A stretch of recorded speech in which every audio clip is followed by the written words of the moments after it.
looks like we're going. At least OBS says that we're streaming, so I'm assuming that Twitch is going to update eventually.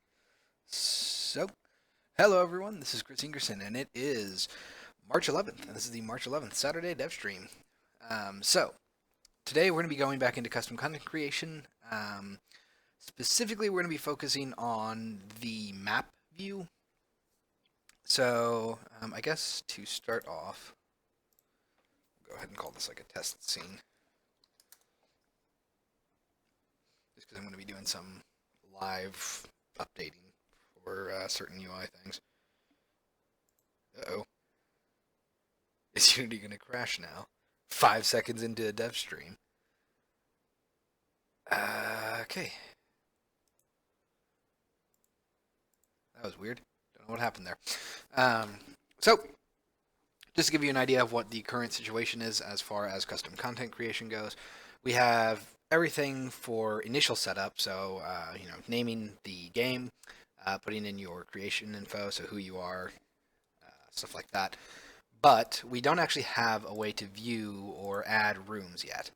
So let's go ahead and go to game test 2. We have a background image, we have who created it, and we do have sort of this pseudo list format for how many rooms you have, how many objects you have, blah, blah, blah, blah, blah. But none of that can really be adjusted yet. The only thing that can really be adjusted is currently the background image. But today we are actually going to add this map functionality. We're probably not going to get through all of it just because this is going to be something that's going to need to be fine-tuned, I bet, quite a bit. But we'll at least be able to get some form of functionality working here. So what this map is going to do is basically what it says at the bottom. It's going to let you view the current rooms that you have in your game. Now when I say rooms, text-based adventures a lot of times are often broken up by what you would call rooms. So you would have, say, a hallway that's connected to a kitchen or to a living room. And each one of those distinct rooms is a room. Now, a room doesn't have to be a literal room. It doesn't have to be a kitchen or a hallway. It could actually be like the plains or a cave or cave entrance, and specifically further down, the cave antechamber, whatever. Point being that they're discrete locations. So what we're going to do here is we're going to basically add functionality for adding those discrete locations and then connecting to them. I think that's going to be the start of today. We should be able to get most of that working. Now the real sort of challenge here is determining how I want to display this format. Now I have an idea, but I'm curious to see if I'll be able to make it intuitive, because one of the things I need to avoid, since it's going to be a visual sort of web of connections, I need to make sure that I don't have, just a bunch of arrows pointing to a bunch of things that you can't really tell what's what. Anyway, so for right now, clicking on map does nothing because there's nothing to do. So we're actually going to start working on this UI now. God, I wish I could figure this out. After upgrading to 5.5.2, there's some huge delay after playing the game and like stopping playing. I don't know what causes it, but it's incredibly annoying. It's like a good 10, 15 second, maybe 30 of just nothing. And it's not like the game is unloading an intensive amount of things. I don't know what it's doing, really. It's just kind of hanging there. But once that's over, we can actually go back here. Okay. So here's our test UI. Let's go ahead and start working on this. So we're going to say this is going to be view custom content map. Let's go ahead and stretch that out. And for the sake of expediency, I'm actually going to, I guess, duplicate one of these existing ones. Let's see here. Let's do classic play. Let's just do classic create. Let's drag this up here. All right. Oh, right. I still need to figure out a way to have the background image always be there and not just have a duplicate image functionality for every single menu. Ugh. Well, we're not going to do that today. But I'm just kind of comparing how I laid out this particular menu, just to make sure I have some consistency. Let's see here. Nothing really too crazy. So I think I'm just gonna kind of freeform this. So let's go ahead and add a image. I'm gonna make this a square. I guess I called it solid. Solid. Here we are. All right, and that's just an 8x8 image. I'm gonna make that solid black. Have it stretch. Call this root. Okay, there's our background for that. And next, we're going to want to say, let's see, create a UI scroll area. Okay, we're going to get rid of the scroll bars. We're going to have this be none. No horizontal or vertical scrolling. Movement type is going to be clamped. Sure, we'll have inertia. Won't have any scrolling though. Okay, so let's go ahead. What do I need here? Do I need this mask? No, not really. I'm going to maximize this. Okay. Now this is where it's going to get a little odd. Do I have a gradient texture? Well, there is a gradient texture in here, which I might just use it. So let's go ahead and add an image to this. Of course, it's just going to copy this. So let's duplicate this. Move this up here for now. Let's put this in resources. Terrible place to put it, but you know, I'm only testing things. So let's go ahead and rename this to content map background. Need a D in there. We're gonna make this a sprite. Not gonna do anything else with it really for now. It's just placeholder. And then we will put it right here. All right. Now the reason for this is going to be really kind of annoying. I don't know if I've been able to find a better way around this, but 0, 0. What the heck? Oh, pivot is at a super awkward point for some reason. Okay. So, wow, that is not annoying at all. Let's go ahead and dim that a little bit. The reason I'm adding a gradient here is because when I'm dragging this area around, I'm intending to make it quite large. In fact, I'll probably make it something like 5,000 by 5,000. 5,000, not 500. But when I'm dragging this around, I need to be able to see some sort of movement. If I have a single solid color, you'll notice that you can actually see the movement since it's a gradient. If I had a single solid color, whenever you scroll the map around, it would not be very obvious that you're moving, particularly if you're just off in an area that doesn't have any content, like it's just an empty area. So the gradient should help a little bit with that. I do wish I had a better way of resizing this. Right now I just kind of have a hard set maximum size of 5,000 by 5,000, which is pretty big, but you know, if you have a very, very complex game, then it wouldn't really... It could potentially need more space than that, especially if you're trying to make things very clear and keep things organized. But I'm not going to worry about that for now. For now, I'm just going to focus on getting the actual functionality to work. Okay, so go ahead and turn this guy off. And I think if I just play right now, I should be able to actually drag this area around. Oh no, I can't. Great.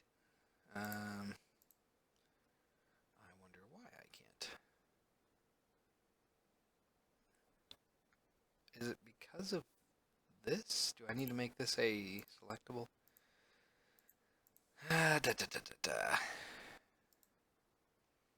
No.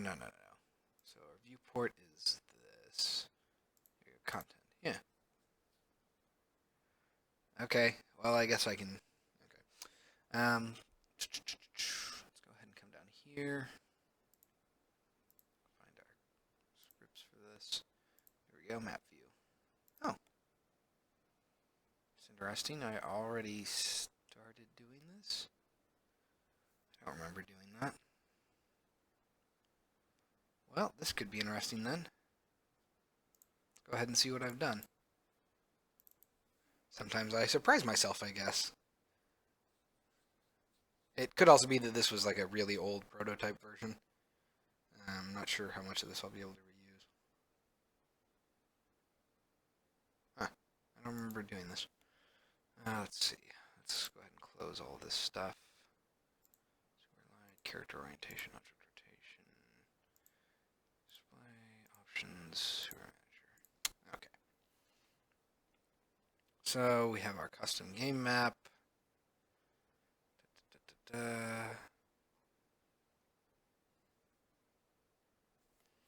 Okay, so I think this is actually. Hold on, let me get rid of this. And we're going to put it right here. Okay, just out of curiosity, let's see. Yep, there it is. Well, look at that. I did have drag functionality working. It's a little hard to see, but I'll brighten this up just a smidge, so it's a little easier to see the gradient moving around, because that doesn't look too obvious on the stream, I don't think. All right, so you can see that I'm actually dragging the area around. I guess for a better view, I can turn off maximize on play, and you can see my pivot point there moving. Oh, look at that. I just saved myself having to rewrite that code. All right, so there's custom map dragging. And you'll notice that what it's doing is it's clamping at the edge, so I can't over scroll. I'll go over here. I actually don't know if this lets me... No, I don't think it does. Okay, fine. That's fine. Okay, so same thing with the top and bottom. I cannot go over that, either on the top or on the bottom. So the only area where this becomes a problem is if I wanted to have inertia. I think right now it's a 1-to-1. So it's moving exactly where I drag it. So if I tried to fling it, it would immediately stop. But that's not a huge issue, and that's more of a usability issue that I can tackle a little bit later. Okay, well, let's see what else I have.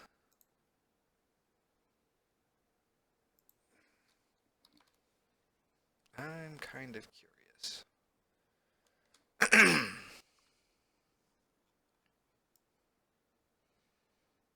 well, at least maybe I do already have one. Huh. I must have developed this when I was messing around with this stuff. Huh. Okay. Well, then... God, I hate it whenever I do stuff that I don't remember doing. Let's take a look at this.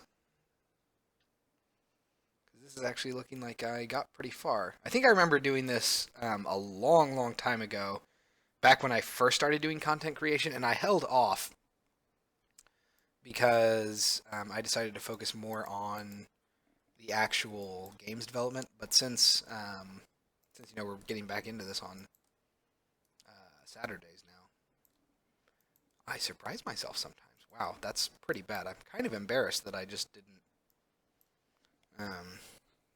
remember doing this. Huh. How far did I get then? This is pretty ridiculous.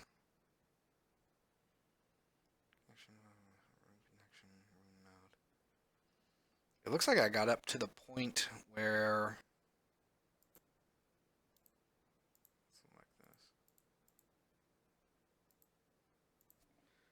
Okay, well, I have an idea.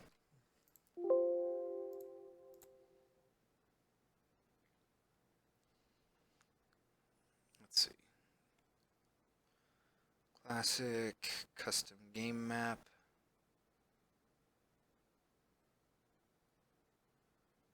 And we're going to rename this to custom game map.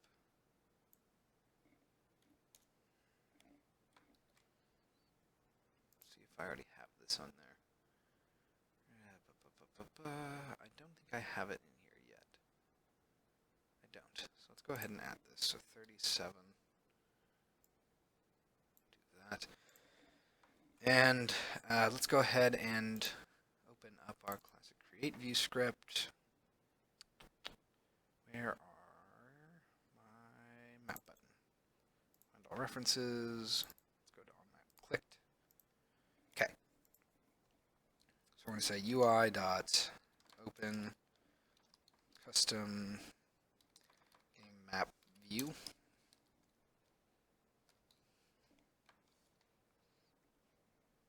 Although more likely I'm going to need to say get and then open with the JSON, so can't really do that. So we're going to say get and then dot open, and let's see. We're going to say what is the JSON that I need? I believe I'm going to want to say game info. Game info dot to JSON. Yep. Okay. So going here, looks like we're going to load up our JSON.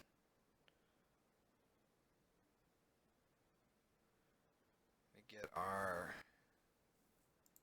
stuff working. Okay.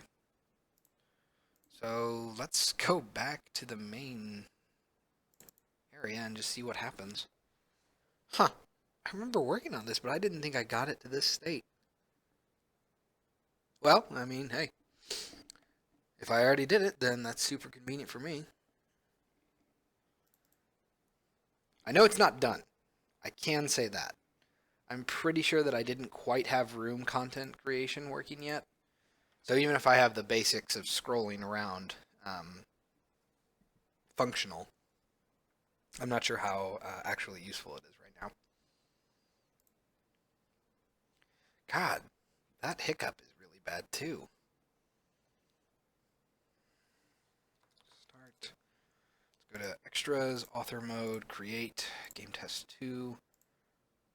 Okay, there's our null reference, which is what I was expecting. I should have clicked on it before I stopped playing, because now it's going to take forever. Okay. Let's see. Generate nodes. Let's go to definition. Room nodes. Nodes JSON. Let's go here.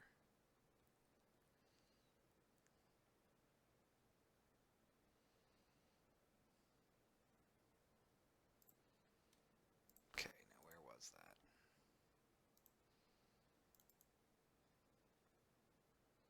No view of that type found.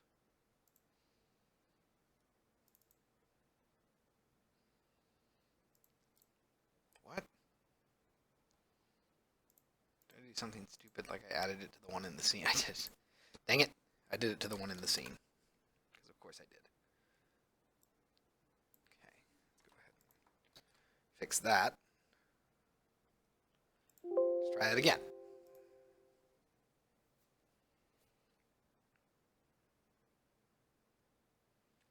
Initial fade out. Start. Let's go to extras, author mode, create, game test 2, and map. Okay.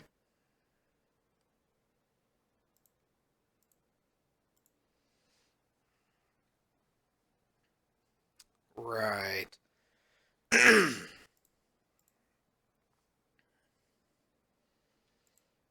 So I do remember setting this stuff up. Does look like the game name label isn't working properly. Let's go ahead and say new room. New room will throw a null reference, likely saying that I have not added.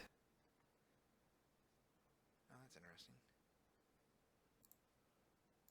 Okay, well I knew I was expecting a null reference. I wasn't expecting that null reference. So let's see. We want classic custom game map. Ah, okay. That would be why. Okay, so yeah, I did get some of this working in the sense that I have the legend and stats. Although I don't think stats are actually working, mostly because it says I have 1,000 rooms right now, and that's clearly not correct. Um, okay. So, well, at least we have a starting point. That's actually pretty nice. All right, then. Let's go ahead and stop playing real quick.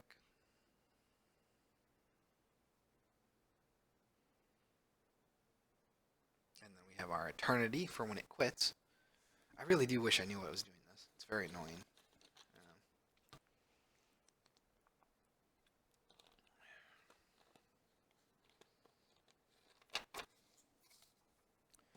Okay.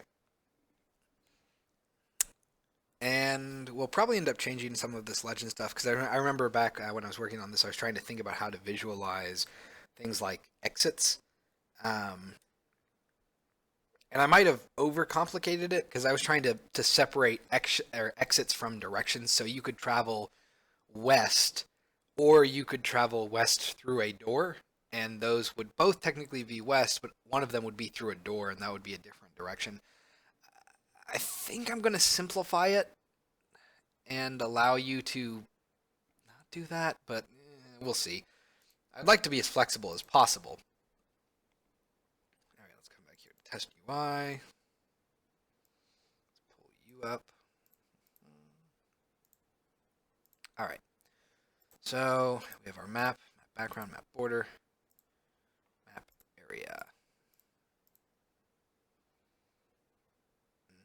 Hold on. Oh, I guess I don't even need a scroll area for this, but that doesn't seem right. I'm pretty sure I need a scroll area. Well, okay, fine. So we want our map background. That's going to go here. And our node area, I guess, is going to go here. Okay. We don't have a connection prefab yet either, but we might be able to at least test getting things like the room nodes popping up. Go ahead and uncheck that. Let's hit apply. Okay, let's go ahead and back here. Jeez, what is wrong with this? Is it a level loading issue? Because it just hangs forever. This is ridiculous.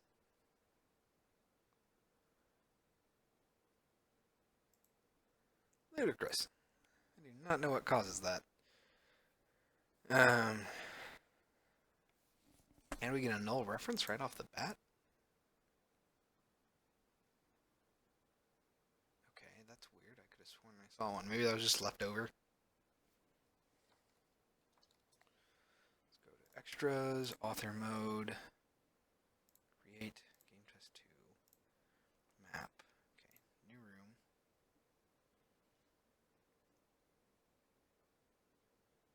Okay, that's interesting. I do remember. Oh, I think I remember what I was trying to do here.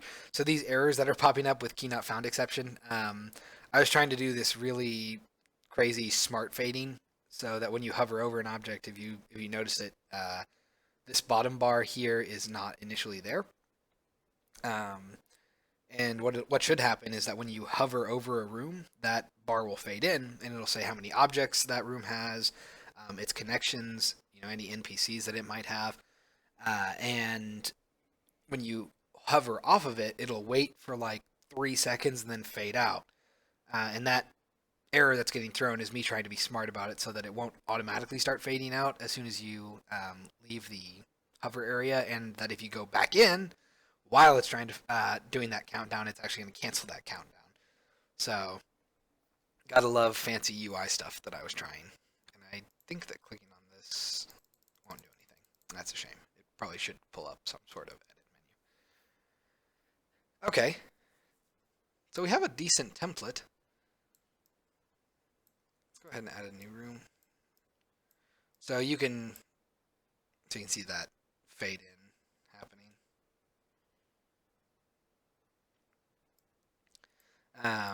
So you can drag the rooms around, although that's annoying. It looks like there's a slight offset, like it's not perfectly mapping. Super great. We can drag the actual map around, individual rooms, and then the idea is that originally I was going to try to come up with some way for you to make connections in the menu here, like in this map, so you could drag, say, like the east side or the right side to the left side of this, which means that you would be going to the west. Wait, sorry, you would be going to the east, and then you would come up in the west side of this room. But I think what I'm going to end up doing is something more analogous to how TADS does it, which TADS is a interactive fiction scripting sort of environment, where basically inside each room, once I make a menu that you can actually edit these things in, it'll give you an option for exits, and then you can specify what exits you want and where they go. And basically, once you decide that, the map will automatically generate these connections for you, so that there's nothing really needed on the user's end for the map. The map is largely just going to be a way for you to organize your thoughts, and then I guess organize your map, and then it'll automatically make the connections for you. That way you don't have to worry about it. So this is going to be interesting. So it looks like I have most of the things working. Not all of them yet, obviously. But let's see, where's this error coming from? Looking like custom game map view 193. 193. That's interesting.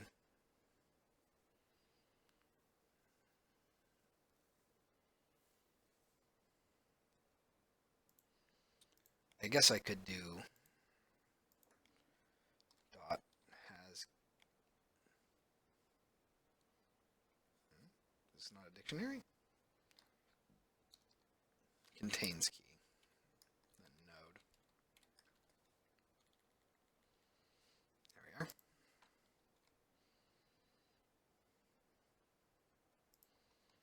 And then we can say and info fade coroutine of node is not equal. Hold on. Was that equals node? Does not equal null. Okay. And info fade coroutine of node does not equal null. Now, the reason that I have this dictionary of coroutines is because I don't want to just stop all coroutines. That would be problematic, because I could have multiple things fading in at once. And if I tried to stop all coroutines, only one of them would ever actually fade in or out. So I have to sort of keep track of these things in a dictionary format so that I know what's what. So I bet I could probably do that. That might solve that issue. However, let's go ahead and come up here and let's look at our room node. Go to definition. So we have a lot of drag handlers, stuff like that. We have something on click. It's probably already part of it. So I'm guessing that we're going to find all references here. Pool manager. Oh, I guess I don't have anything actually registered on its click, which is weird, but okay.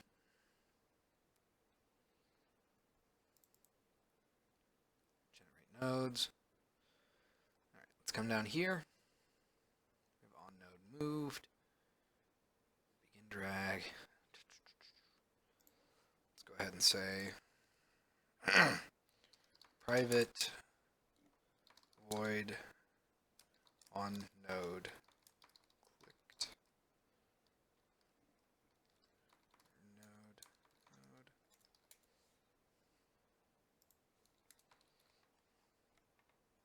come up here and let's go ahead and drag this over here. Do I already have one for? I do not. That's fine. I don't need to define one. Let's see here. We're going to say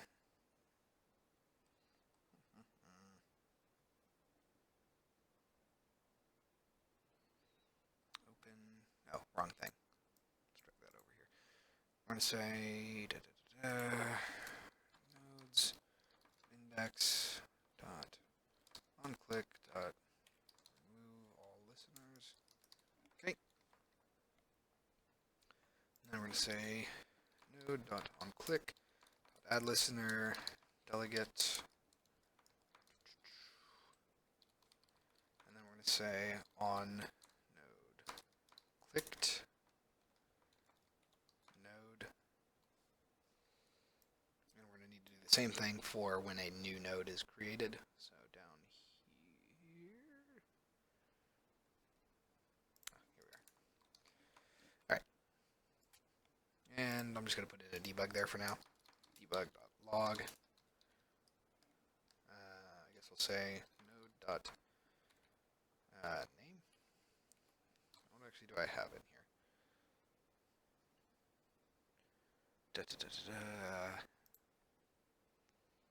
Oh, I guess I called it room data.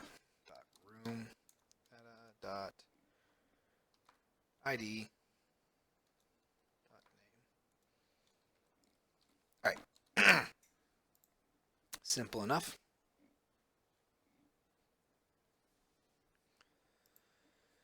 All right. So let's see if that edit fixes all of those null reference errors, or rather key not found exceptions. And from there, start extras, author mode, create, game test 2. Let's go to our map. We have our new room. And see, that's kind of problematic. So hover in. Huh.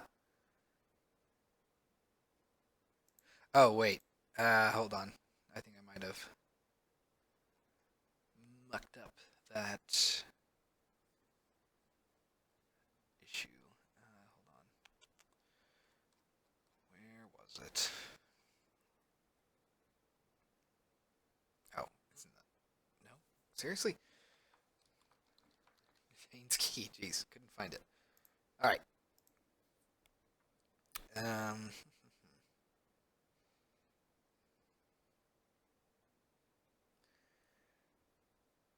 So... current info, no. No.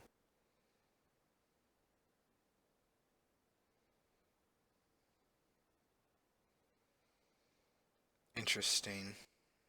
It seems like it wasn't hovering like it was before. Let's go ahead and play.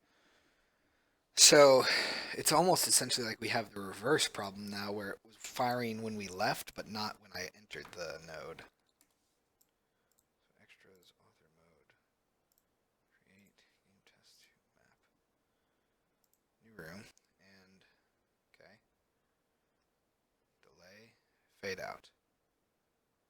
See, like right there, and then interesting. So it just what the delay, fade out. That's expected, but that's so what the heck.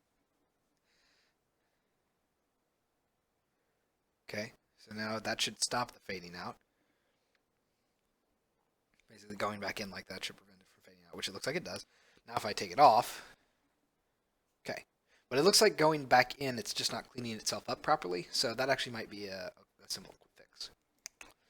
Let's see. Hover exit, current info node equals null. Let's go to this. fade coroutine does not equal null. Stop coroutine, fade coroutine. Okay, fade coroutine.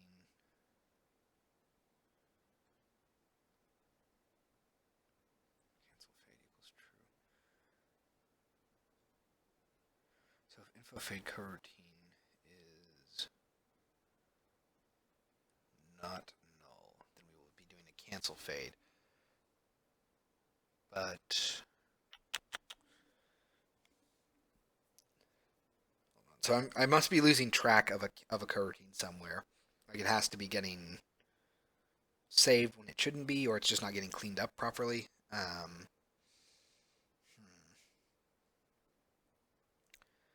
Because it seems to happen, you know, if I hover off of it and then hover back on, it's not going to work. But then if I hover off again and hover back on again, it will. So that's not great. It means that this on node hover enter code up here is either it's wrong or something in on hover node or on node hover exit is incorrect. And let's see here. Let's go ahead and peek this definition again. Peek definition. So all we're doing here is we're setting the current info node equal to null, and then doing a fade coroutine. Let's see. Fade coroutine equals start coroutine, fade area, fade in, duration, delay. So we're going to stop coroutine.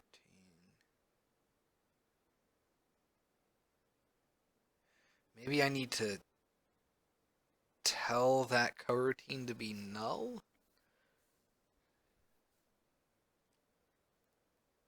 I guess that would make sense. Info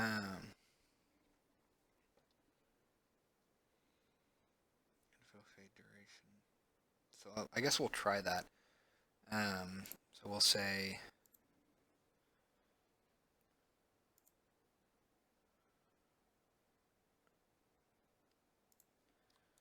say info fade coroutine equals null.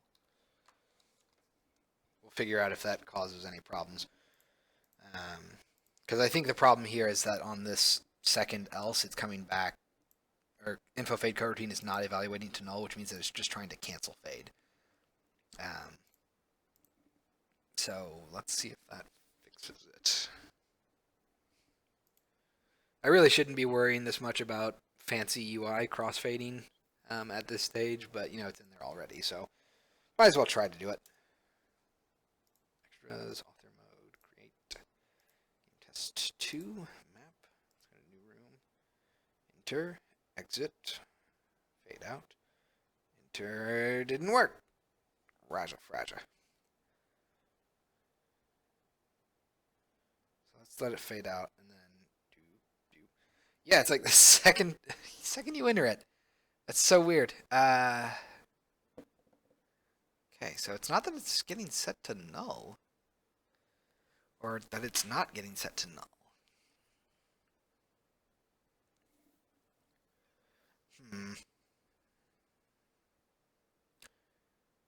Info fade coroutine does not equal null. Fade area. Contains key. Maybe I should put it here. Info fade coroutine equals null. Okay. Let's try that. Just out of curiosity. See what happens.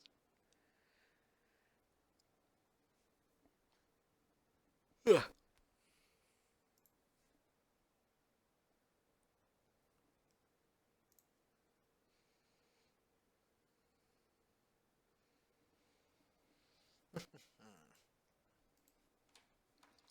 Start, extras, author mode, create, game test 2, map, new room, off, fade away, on, haha.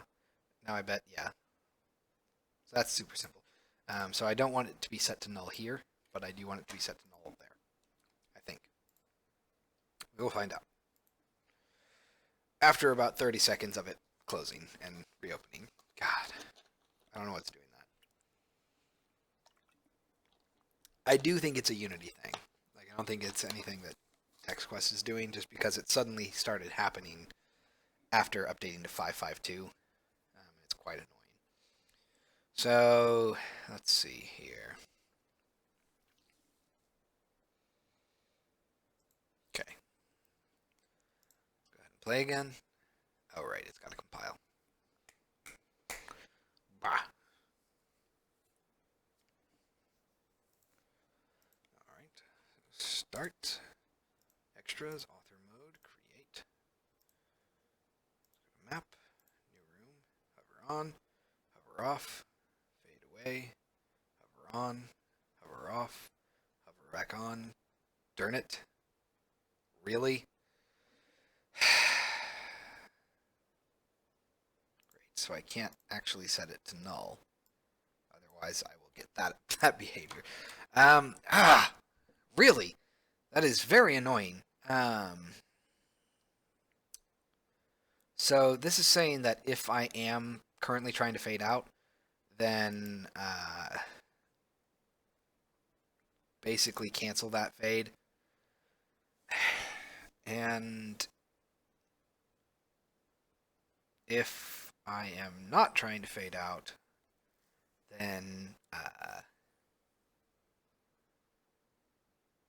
wait. Fade in duration delay. Right.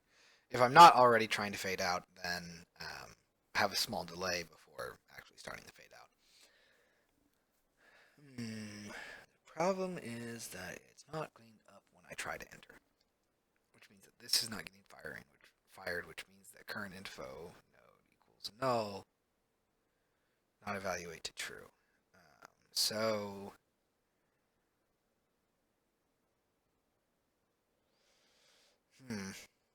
maybe I should add a callback to this. Go to definition. Yeah, I could see that, I guess. Fade area coroutine. Because then I could actually pass behavior functionality to happen whenever this is completed. So yeah, let's try that. So we're going to say system.action callback equals null. Then down here at the very bottom, we're just going to say if callback does not equal null, callback. Okay. Let's come back down here actually. Where's fade area coroutine called? Find all references right here. And we're going to say comma system.action callback equals null. And again, we're going to say callback. Okay. And this won't need it for the vast majority of areas. However, up here I will need it. So let's see here.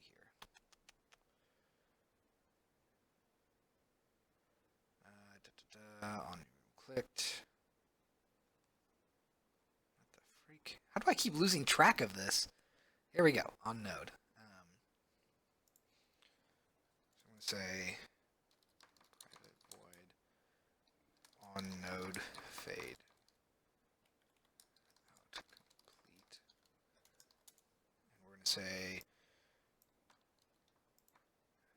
current info node equals null. I think that's what we're going to want to do. Bah! Alright. So we have our delay, and then I'm going to say on node fade out complete. Okay. So let's see if that fixes that little issue.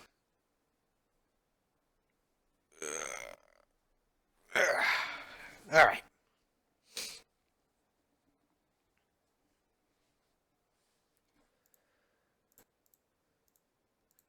So it's kind of nice that I didn't have to script all of that concept map stuff again. I think the goal then for today is going to be actually getting rooms to be authorable, I suppose. Go back to the map, new room, fade out, gone, fade in. Haha! See? I got it. fade out. And haha, victory. Shoot. That's annoying.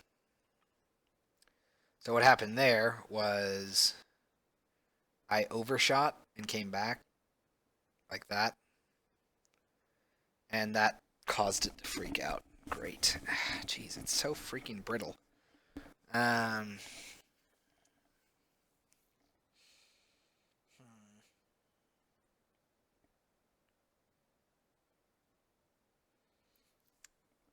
so it'll work as long as it's perfect. But as soon as you like overshoot like that, and you can sort of see that it tried to fade in and then it failed. Um, maybe I should just have it wait to fade out until it's faded in all the way. I don't know. So if I do this,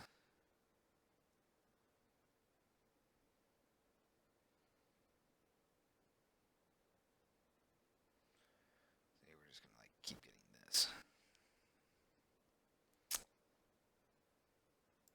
All right. I'm not gonna worry about that crossfading issue for now. That's something that I can tinker with on my own time. For now, I'm going to focus on getting um, rooms to actually open. So let's come back over here. Hover exit, fade out complete. So this is sort of working. I'm going to add a little to do here. Um,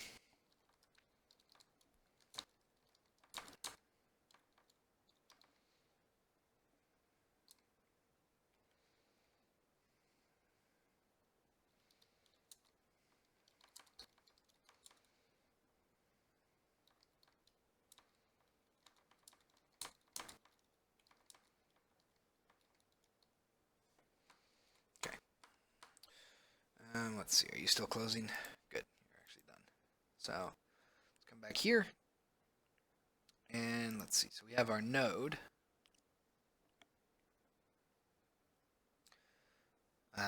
So we're going to need to add here. Or I guess we'll go down to this one. Let's see. Graphical room node. I'm not worried about these things yet. Room node. So I don't have a map for like a custom room yet. So I'm going to say create C# script. Custom room view.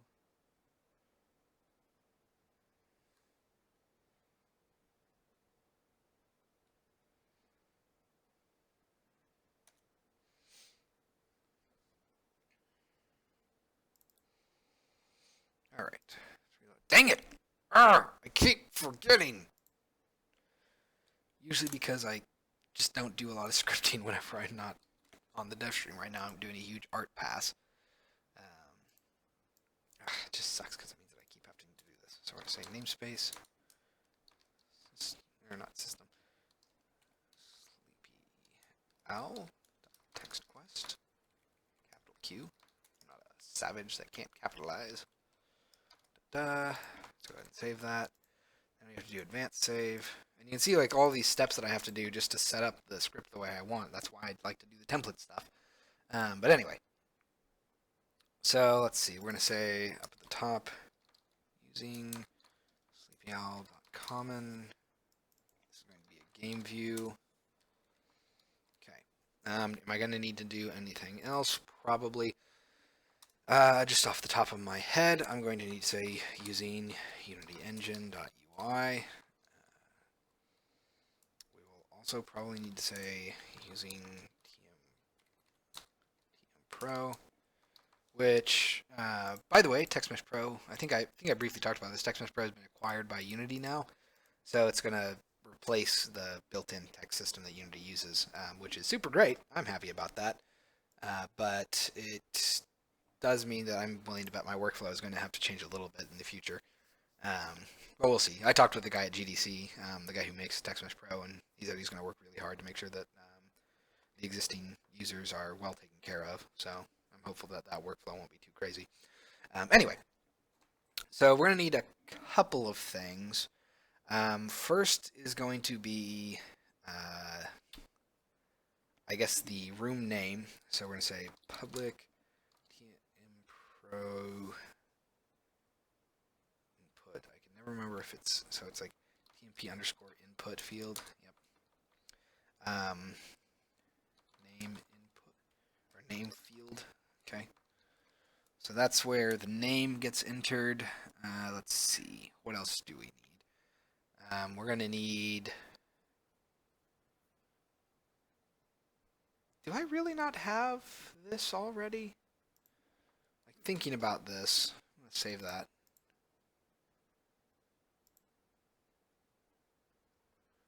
I feel like I started something like this. Let's look up room. Maybe I'm thinking of the settings menu. Because it doesn't look like I did. So, I have a room node, but that's it. So, okay. It must have been the settings.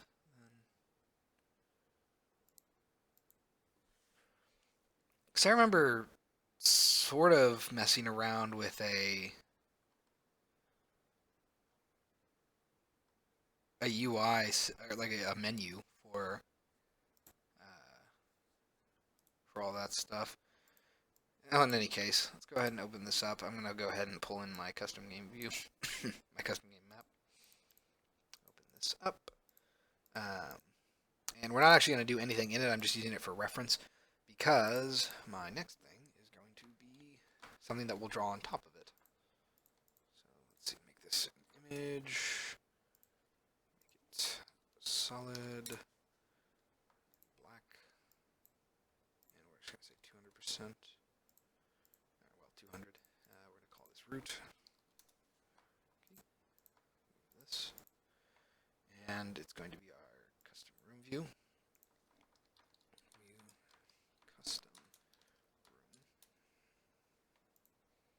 Okay. So now we have to figure out everything that we're going to possibly want in a room, or at the very least to be exposed when editing a room. So, off the top of my head, that is going to be the name of the room, its description, and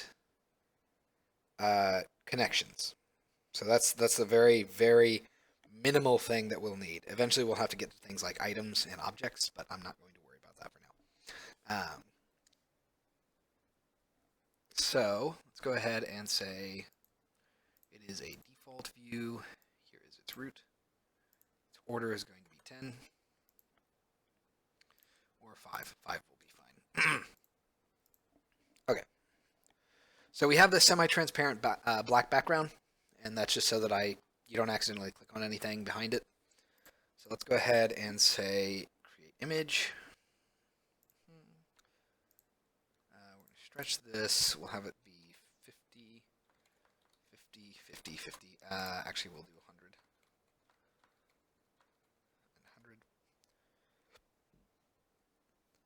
100. And God, I almost want this to be like 300 from the left, just so that you can see all this, but that kind of would be weird. So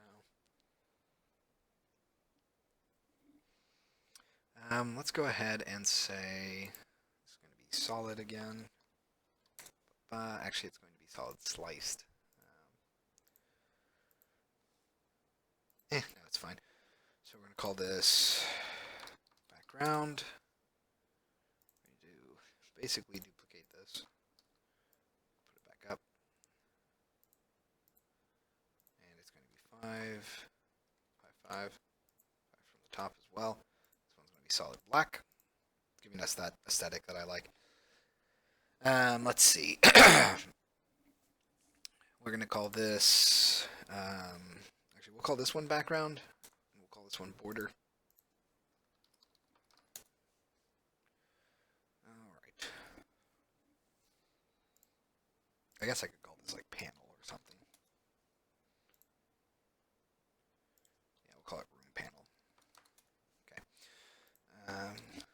So now we're going to get into the actual layout of things. Let's go ahead and say create UI TextMesh Pro input field. Okay.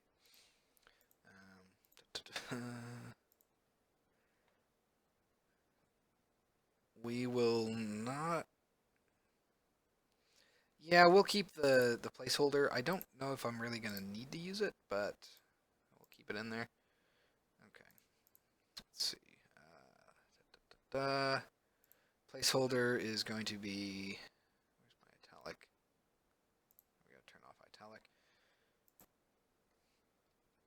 It is going to be kind of weird, but we're going to move this essentially to the top. So we're going to say room name input field. Okay. And I'm going to go ahead and lay everything out with empty rect transforms. I kind of prefer to do that a lot, just because it lets me have finer control over everything. Set that to 0. We'll set our height to be 100. Let's put this up here. This is going to be our room name. All right, let's go ahead and stretch this out. And let's go ahead and create. Actually, we'll go ahead and create a UI image. Make it solid again. And we're just going to put this at the bottom of the area here. Set our height to be like 5. And the reason for that is just so that we can have a nice little divide. And let's see here. So, okay,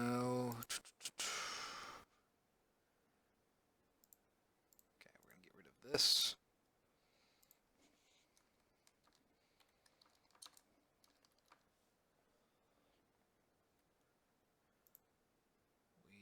Don't really.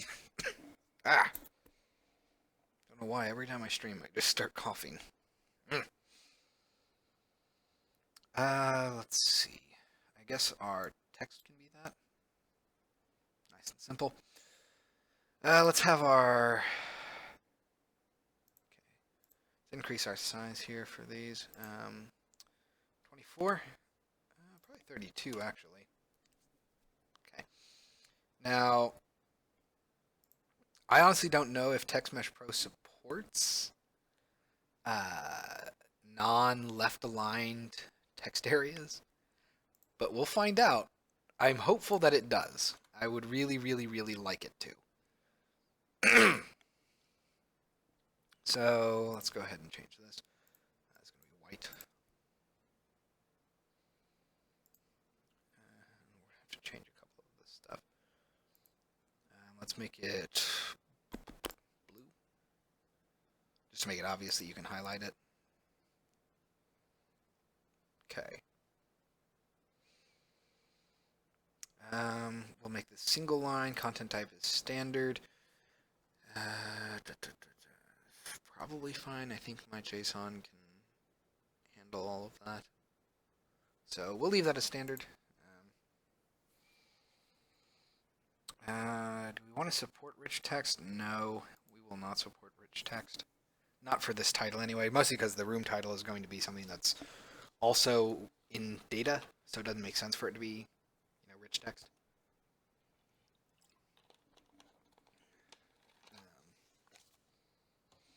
Okay, so that's that. Let's go ahead and say, I'm going to shrink this a little bit, so 75. Are these guys centered vertically? No, they're up at the top, which is fine. Let's go ahead and zero this out again. Mostly so that I can call this divide. Do this.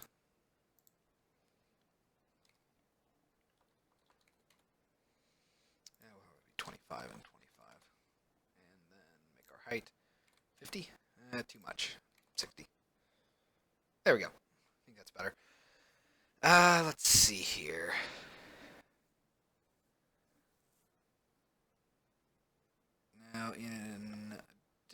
into this. I actually guess I'll test this real quick. I'm going to turn off my delay here.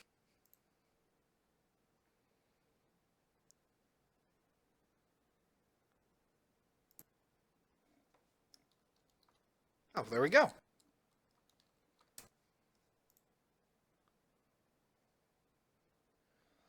So it does support internal or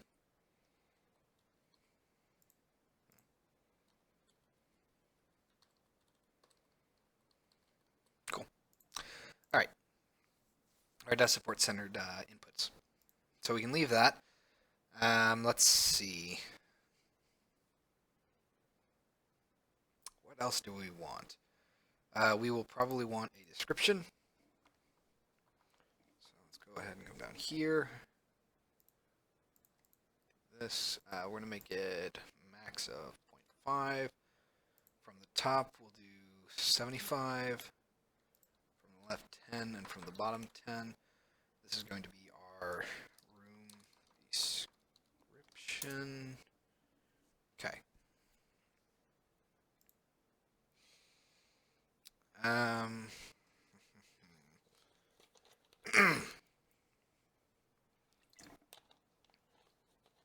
Trying to think of what else you would really need for a description.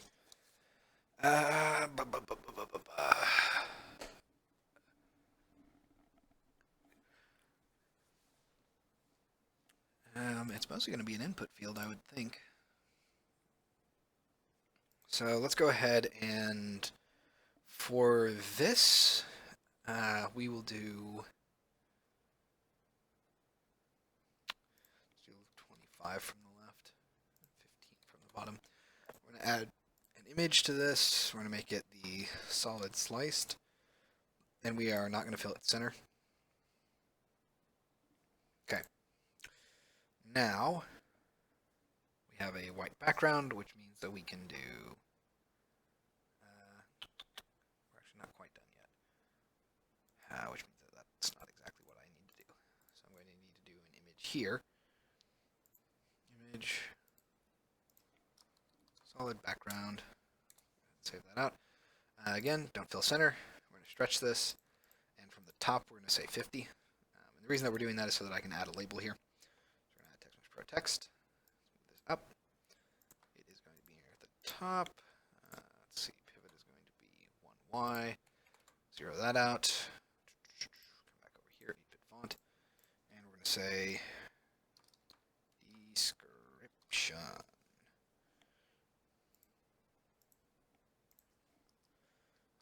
Description. Okay. Description area. And then finally, we're going to do the same thing we did before. So I'm just going to go ahead and copy this actually. Put this down here. Let's see. 0, 0. There it is. 0. This one is actually going to be aligned to the left at the top. And we'll shrink this down to 24. And I suppose for sake of clarity, I am going to give myself some padding. That should help with that. Okay. Now, this is going to be a multi-line new line. We will support rich text for this one. And is there something else that I want to do? I don't know if it'll automatically support scrolling or not. We'll find out. Go ahead and save this. So that's the description. I guess I will change my placeholder text here too. This is going to say, instead of that, it's going to say new room. Okay. And my placeholder here is going to say enter room description. Dot, dot, dot.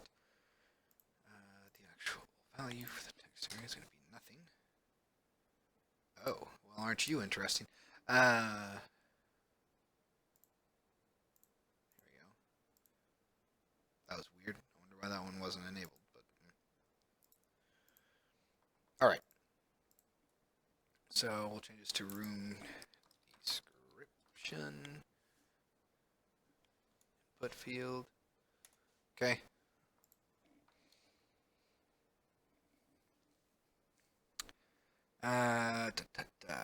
What else do we need?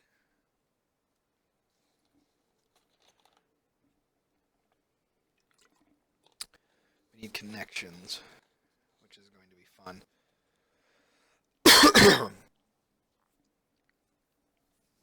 Oh, you know what's going to be really, really fun is the fact that for connections, I'm basically going to have a dynamically generated drop-down menu. Because you can't have, for example, if you have two rooms that you want to connect to, you can't have both of them be connected to by going west. That doesn't work. So, God, that's gonna suck.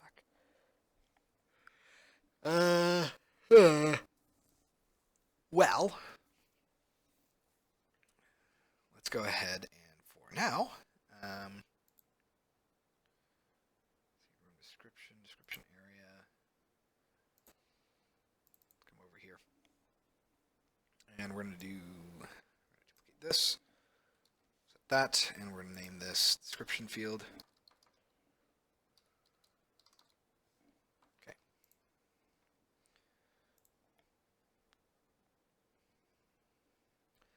So, how do I want to even do that? Come on. Is our room name input field, our room description input field. Okay, let's go ahead and close those up. We're going to add another section. Stretched out 0.5 to 1x anchor wise. From the top, 75 again.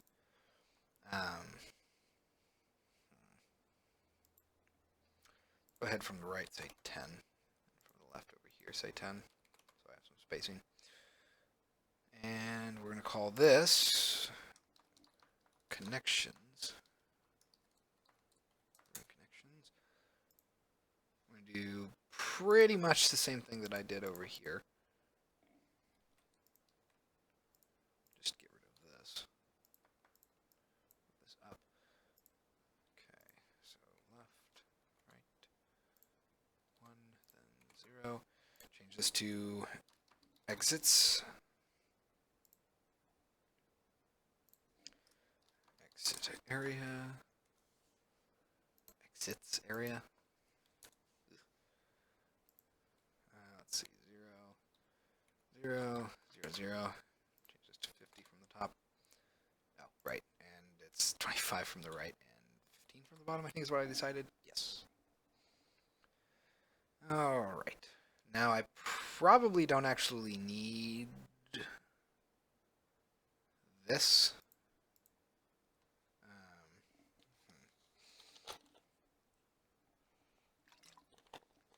Like I don't need this much vertical space for the exits. And I'm probably going to end up making this actually be a scrollable area, I'm guessing. So I might change this. Let's go ahead and say UI.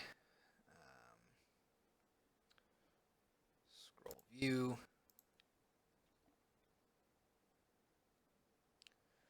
It's not going to be horizontal, so we can delete that. Set this to be none. It's not elastic, it is clamped. Scroll sensitivity we'll set to 10. And for this, the image is actually going to be solid, sliced. It's not going to be fill center. It is going to be solid colored. So let's go ahead and stretch this. Let's see, 10 from the left. I'm sorry, not 10 from the left. 50 from the top, 25 from the right, and 15 from the bottom. Let me get rid of this. Exits area. Go ahead and call this scroll area, just so that it's clear when I'm referencing it. Okay. Now, I'm going to keep the default scroll bar in there for now, just because I hate constantly having to make my scroll bar. And before I go any further, let's go ahead and add our buttons, because we're going to have to say save and cancel at the bottom here. I guess, do I want to save or do I want to just cancel out? I think I'm just going to auto-save. I think that's what I decided. I decided everything's going to be auto-saving. So, all right. Let's go ahead and say all these guys. Let's add another section down here. Zero that out. Position Y is 0. Height of 50 should be fine. I might need to go a little bit higher, but it's fine for now. Call this buttons. All right, we're going to do the divide like we did before, which actually means I can probably just copy this and paste it. We're going to change it a little bit so that it is 25. I guess actually that'd be 0, 0, 0, which is also incorrect. This needs to be 1, 1. Oh, height should be 5. Sorry. All right. So we're going to have our button down here. It's going to be just a regular button for now. And let's see here. So we're going to say it is solid sliced. 0.2. No fill. All right. We'll remove this. Add Text Mesh Pro.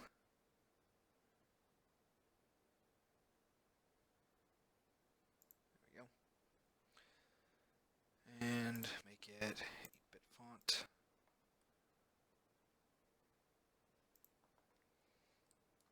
Okay, probably need to shrink this number to like 14. Really? Stretch that out. Let's go ahead and make this 100 for now.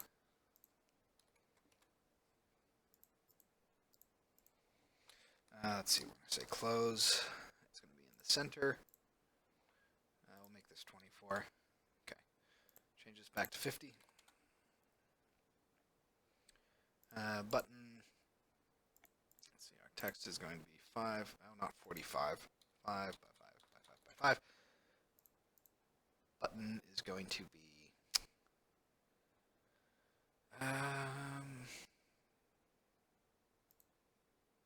I don't really know. I guess I would probably do like 10, no, not 100. 10 by 10 by 10 by 10. Let's see here. So that's 50. So from the bottom, oh, that's interesting. From the bottom, these guys are actually going to be 0. I'm sorry, not 0. 75, 60. There we go. Just so that we have some room here for our button. Which clearly needs to be bigger, actually. It's so awkward that it's super long down here, too. Not a big fan of that. But not entirely sure what else I can do with it. So we're just going to leave it in like that. For now.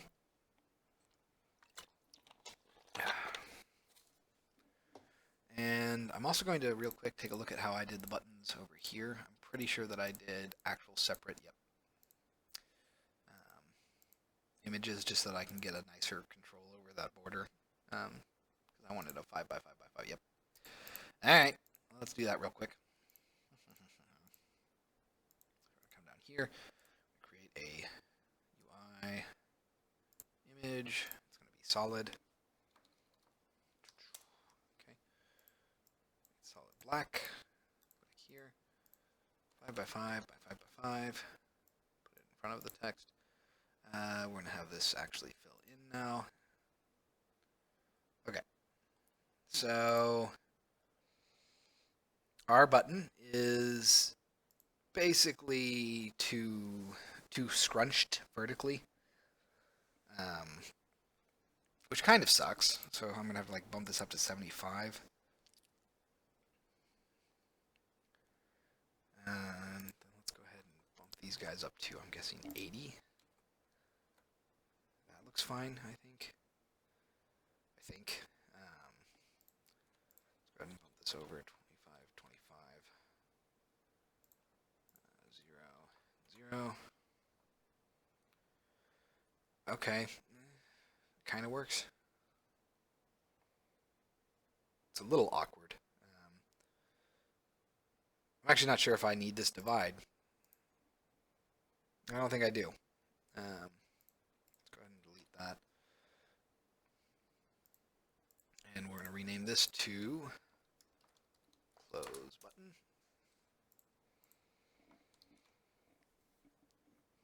I guess I could have a delete button in here. That probably wouldn't hurt. Let's go ahead and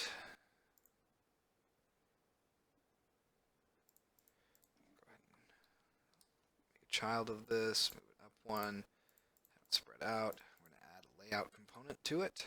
We're going to call it a horizontal layout. Move this in here. Button grid. Okay. Let's see.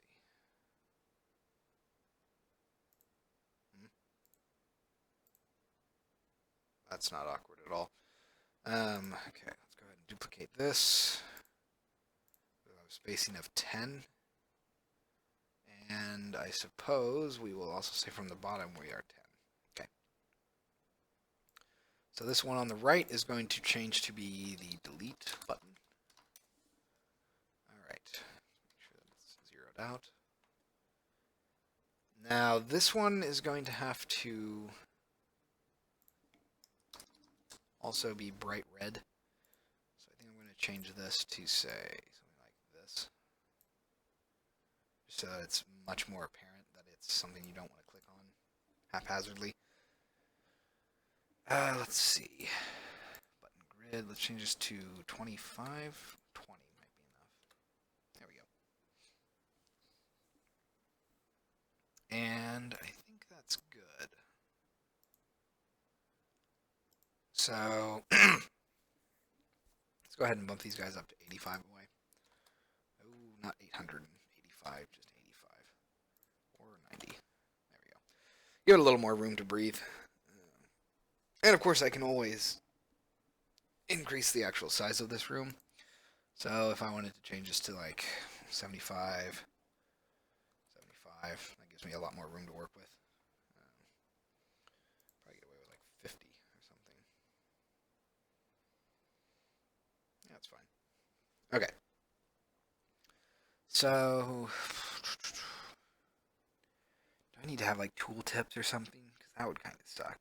But it probably would be very helpful for people. I'm not sure.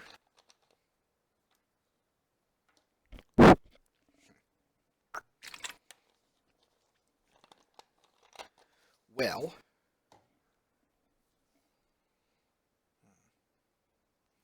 description. Let's go ahead and just test this scene. Just to see how the functionality works. So we have our new room here. This is a test description. I'm not crazy about this, like highlighting blue when you're testing or when you're typing.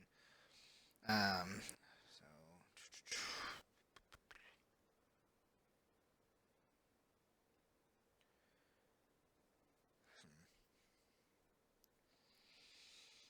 I guess that's okay. See, the problem is I need to indicate in some way that things are interactive, and if I don't have them hover, then you can't tell. So it's probably good that they are. I'm also a little worried because a lot of this is there's a lot of white lines next to a lot of white text, and it's kind of making it a little difficult to focus. Um, Part of that is that this Commodore 64 font is, I think, fun to play with, but if you were to sit down and work with this, just looking at this font for hours on end, trying to fine tune stuff, you would probably get pretty tired of it pretty quickly. Um, like not enough for gameplay. I think gameplay it's fine, but if you were staring at this screen for 16 hours trying to get something to work, it could get pretty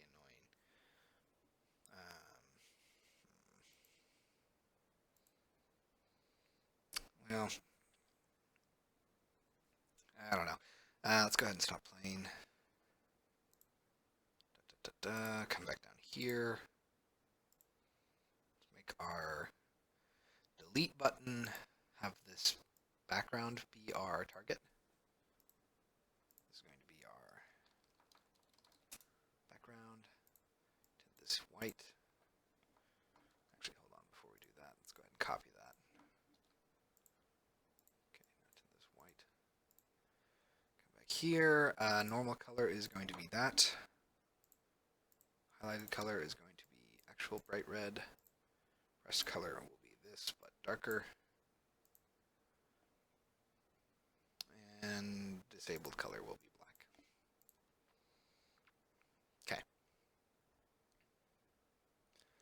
So that's that. Let's go ahead and come back over here. Rename this background. Bavk round.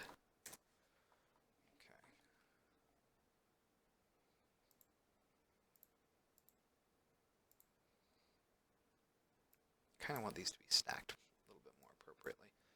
There we go. All right. And this is going to be background again. Let's go ahead and change this. So by default, it's going to be black.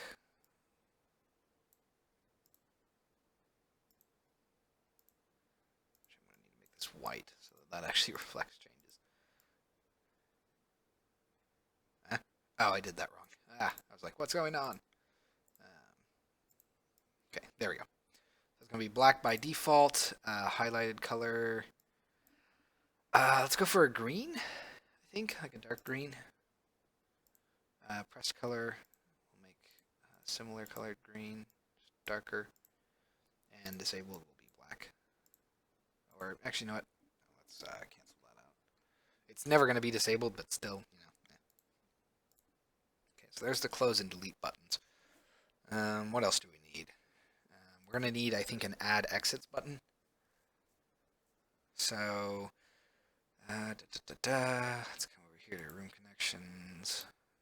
Okay, let's go ahead and,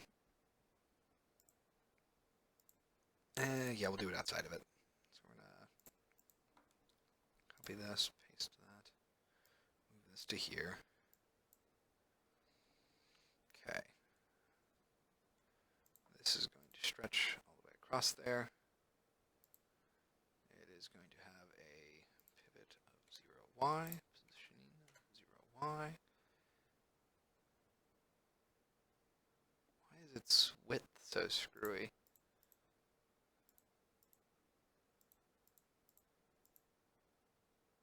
Oh. That's weird. Okay, so this should be 25. That means that I just did it with the area. Ugh. There we go. So from the bottom, I guess we'll have to do 60. Won't we? Wow, these buttons are massive. Let's change this a little bit so I can fit some more. 18. Let's see here. This is going to be 50. Okay, that's a little bit more reasonable. And we're going to change our label to say add exit. All right. And let's see here.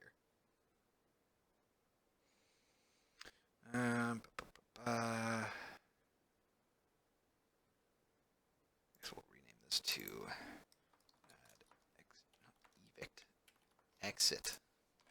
Can't spell today. Add exit button. Okay. So let's go ahead and add some of those fields. So we're going to say public scroll area, scroll rect. I'm so confused. I think scroll area is in GUI. Or maybe it was just really early proto-UGUI. I just remember something being called scroll area, not scroll rect. Anyway, scroll rect, exit scroll area. Okay. Public rect transform, exit grid, public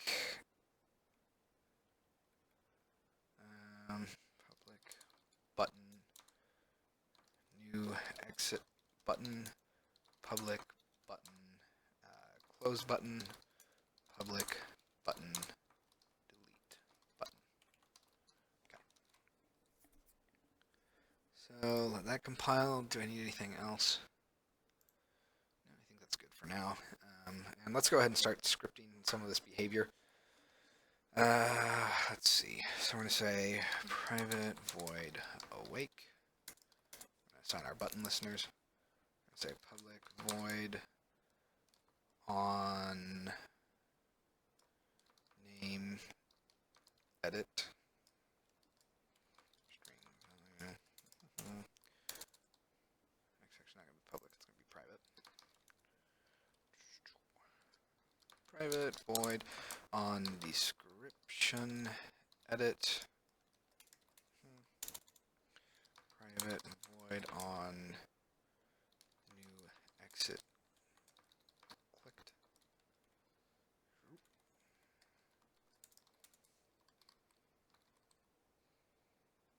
I guess I'll call it click. I feel like I swing back and forth between click and clicked. Private void on close click. Private void on what is it? Delete click. Mostly because I feel like click is the action, clicked is what happened. So it's just weird syntax. Let's see. Don't have much that I need to do here. I'm probably going to have to save things out in JSON at some point, but I'm not too worried about that for now. Let's see. On...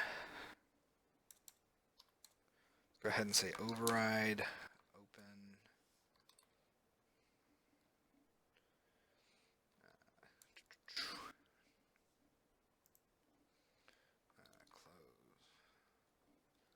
Close. Bool, close. Others equals false. Others. Override, close. Okay. And let's see here. So we're going to say on close click, we're just going to call close. On delete click, we will need to have some sort of modal dialog, which I don't think I have scripted yet. But we'll basically want a pop-up that says, are you sure you want to delete this? Okay. So let's go ahead and say...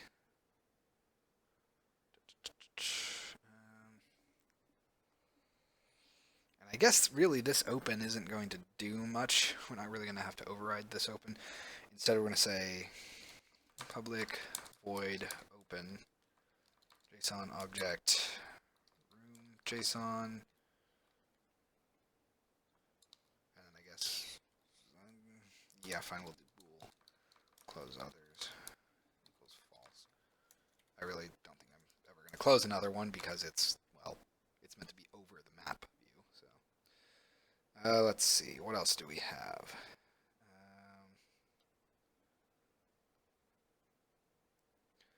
I don't know if I actually have a template for how I imagine the room layout, like the JSON is laid out. See if I do or not. Before we get there, do I have anything else that I need to script real quick? I probably should have a save function. So we're just going to say private void autosave. That's just going to get called pretty much everywhere. String value autosave. Autosave.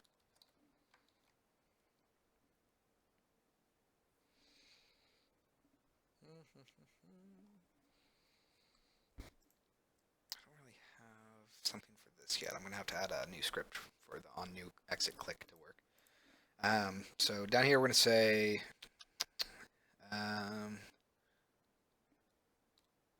new exit button dot on click dot add listener on new exit click.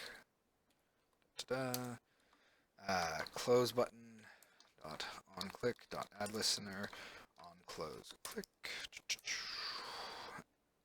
Delete button click add listener on delete click. Up here we're going to say name field dot on end edit add listener on name edit name or not name field description field dot on end edit dot add listener on description edit.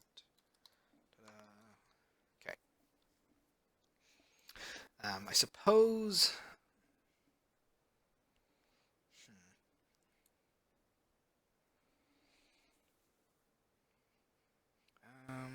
How do I want to do this?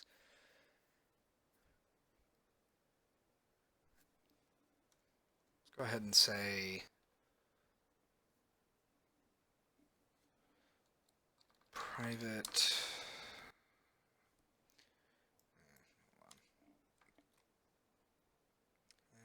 I guess we'll do it up here. We're going to say private object generate JSON. JSON object, JSON equals new JSON object, return JSON. Okay, we have our contents in there. And private string. How do I want to do this?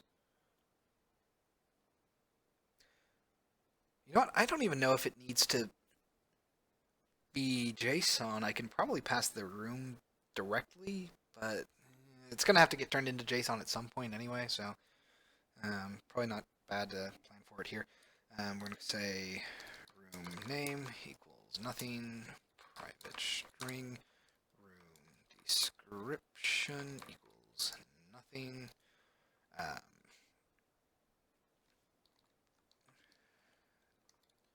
Call it exit array, but that's nothing for now. And I guess that's it. I'm also going to need to do stuff like items, objects. We'll just do to do here. That's not going to happen today. Okay, so let's go ahead and save that out. Now I can actually start dragging things in.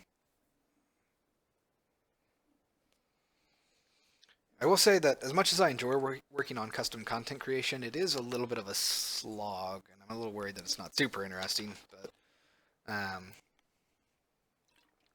like in terms of viewing it.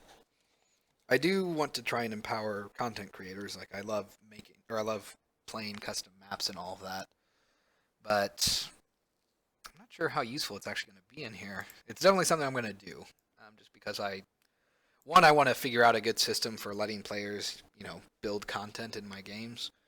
And this is sort of like a nice, simple way to do that, making text-based things instead of trying to do graphics. Anyway, so let's go ahead and come back down here. So we're going to have our exit scroll area, our content, which I'm going to rename to be exits grid. Okay. And then add exit button, close button, and delete button. Okay, so we're off to a good start. Not fully done yet. Let's see here.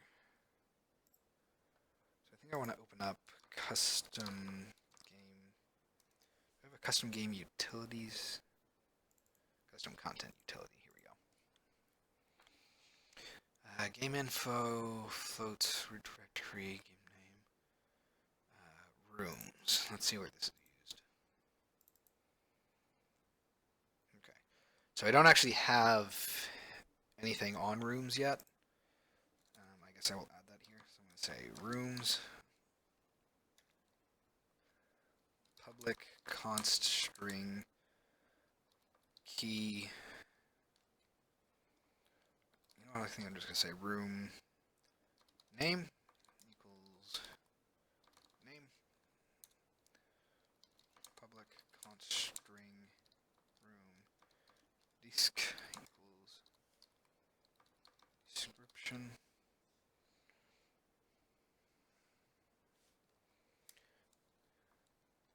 Public const string room exits equals exits.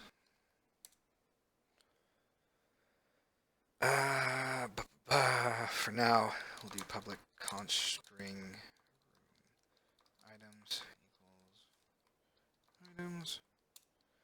Public const string room objects equals objects.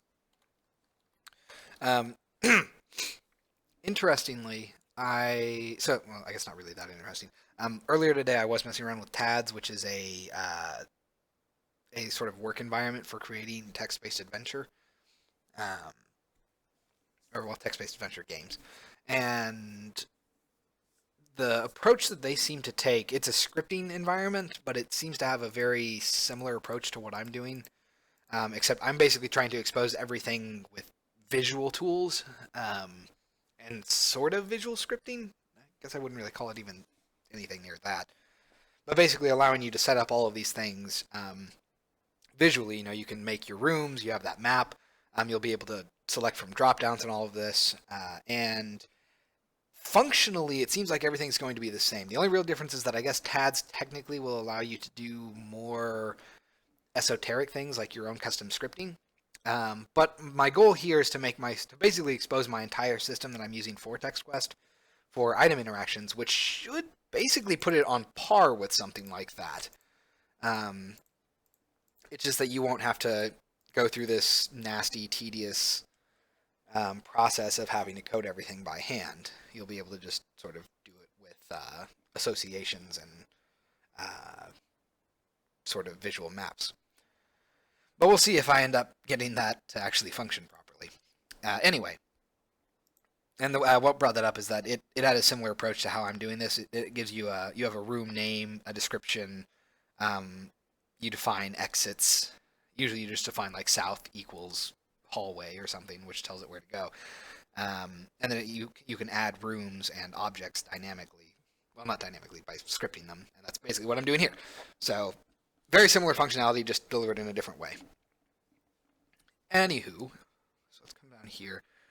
Let's see, rooms. That's probably good for now. So let's go to custom room view. I don't want just that. I actually do kind of want room node. Okay. And from that, I actually want room data. So go to definition. And look at that. It was all the same thing here. So this, I guess, is the JSON that I'm looking for right now. And it's going to just need some minor edits, I think. I wonder if I should make the ID different from the name. I kind of don't want to. I would prefer to simplify rooms down to the point where their names are IDs, basically. So whenever you look for a room, you're not looking for an ID like room 27J. You're looking for the name of the room, which would be hallway or hallway B. Now that might become somewhat frustrating if you have, for example, hallway be the name of the room.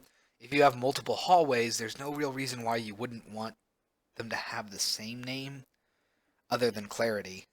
And that means that if they were using the same name and the names were functioning as the IDs, that you couldn't do that. I don't know if I should worry about that or not. I'm going to move forward for now, assuming that it's fine, that the name is the ID.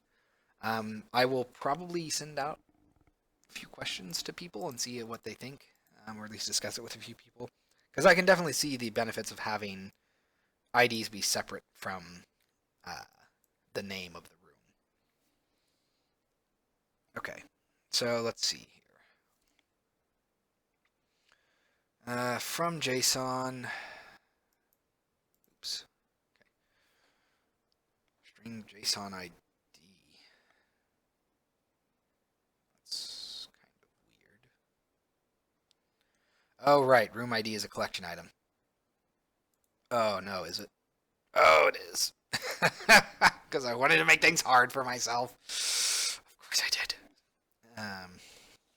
Dynamically. There's not even a reason to do it that way. I'm trying to think. Is there a reason for me to keep that thing?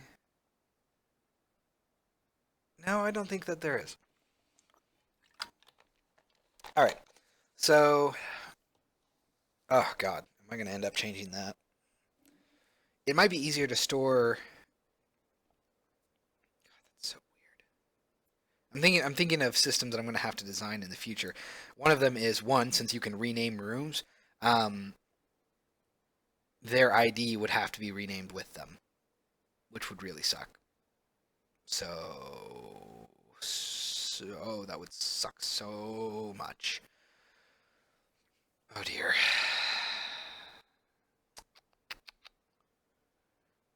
Well,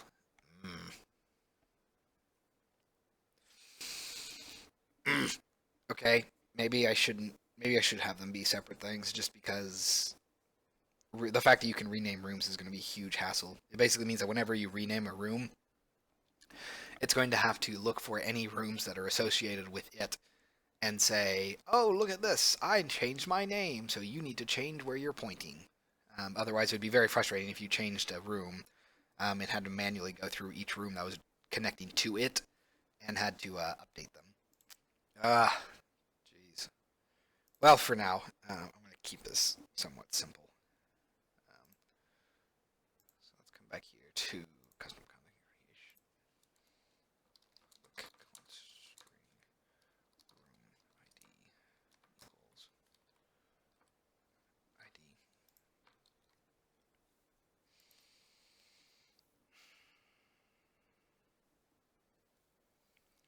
ID. Maybe I just shouldn't expose the ID? Would that make sense? Not really. Well, no, I think I could get away with that. Basically, the ID is a non-exposed number, I guess. And that way, whenever you change the name, it doesn't really matter. What matters is that when you change, say, like an exit room, it'll use the room's name, the target room's name, to determine what room to go to. But what it actually will be doing is retrieving the target room's ID. And then you can get a name from that ID. But that way, when you rename that room that you're targeting, it's not actually going to affect anything. As soon as you go back to the room that was targeting it, it's just going to automatically update the name that's displayed because the ID does not change. The ID will be permanently affixed to whatever that room is. So that actually is fine, I think. I think I can do that. Okay. So let's see here. We're going to say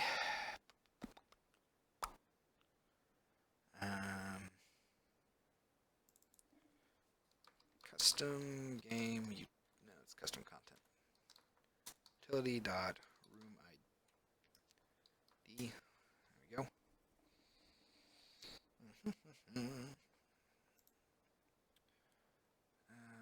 Let's see.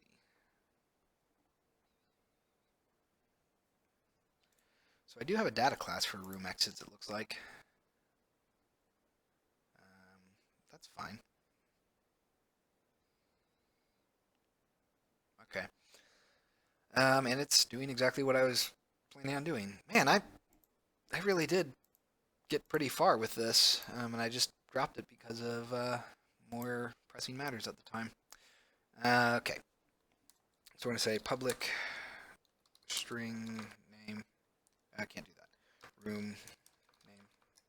I don't like overriding built-in functions or built-in variables, and name is one of the things that every Unity object uses. So let's see. Let's say public string description equals this. Nothing. I'm not going to worry about, again, initial objects or initial items. That is not something I need to worry about for now. I am a little worried about that. I'm probably going to have to get some custom script for that. Anyway, let's come down here. And we're going to say key exists, or not exists, exits. Custom content utility dot room underscore exits. Let's just copy and paste this. Room items, room objects.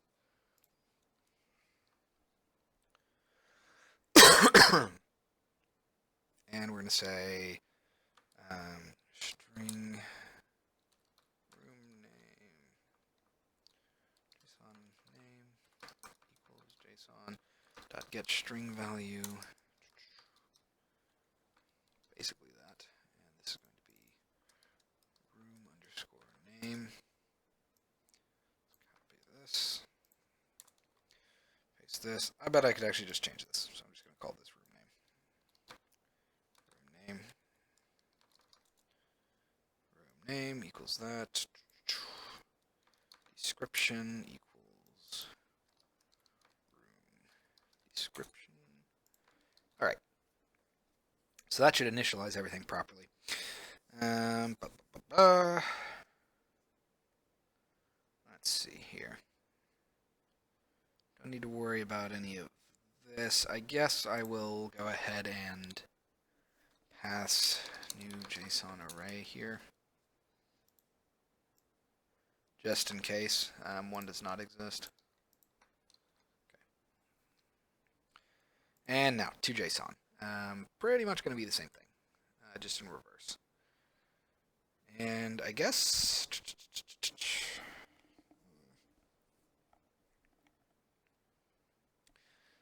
fine. Let's see here. So this room ID is actually going to be an int. It is not going to be a fancy schmancy room ID system. Okay, that's fine. So let's go ahead and get rid of this. We're going to call this, I guess I can keep it as a string for now. It'll technically come in as a string anyway, so that's fine. So I can say ID is equal to that, and then we can get rid of this whole thing. Makes things much easier. And then finally we're going to do this. So we're going to say json.add custom content utility dot room, not room, ID, and then ID. Okay, we're just going to cut and paste that a couple of times. Let's see, room name. It's going to be room name. Room description. Description.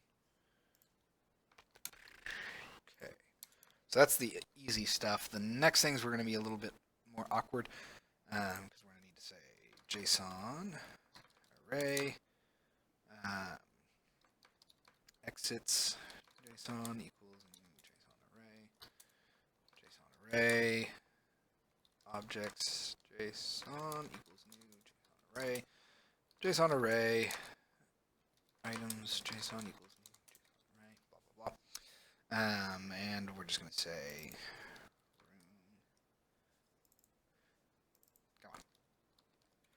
room. I can't type today apparently. Exits. We're say exits JSON. Oh, I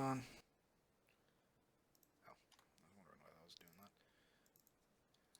Room objects. Room items. All right. And we're not going to do anything with those yet. We're just going to add them. So I'm going to say to do populate exits, etc. arrays. Not going to worry about that for now because we are live editing this system. Okay. Let's see. Room node, room. Here we are.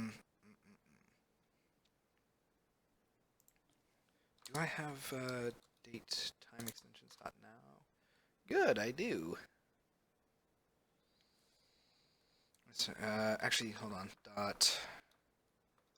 Oh, I don't have a second since epoch. Dang it. Okay, I'm gonna have to add that real quick.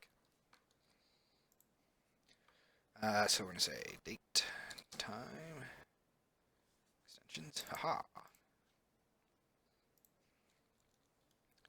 Public static int seconds since epoch. Get return date time dot epoch. I thought that there was a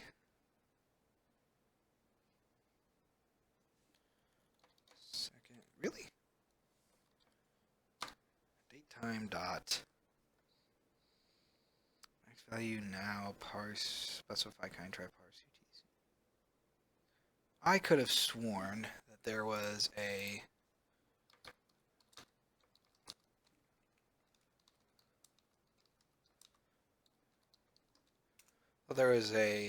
time since epoch, basically.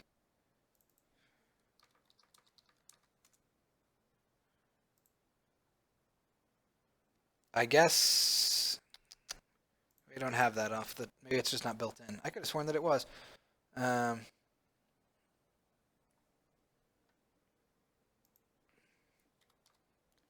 could have sworn that epoch was actually from there, but I guess not.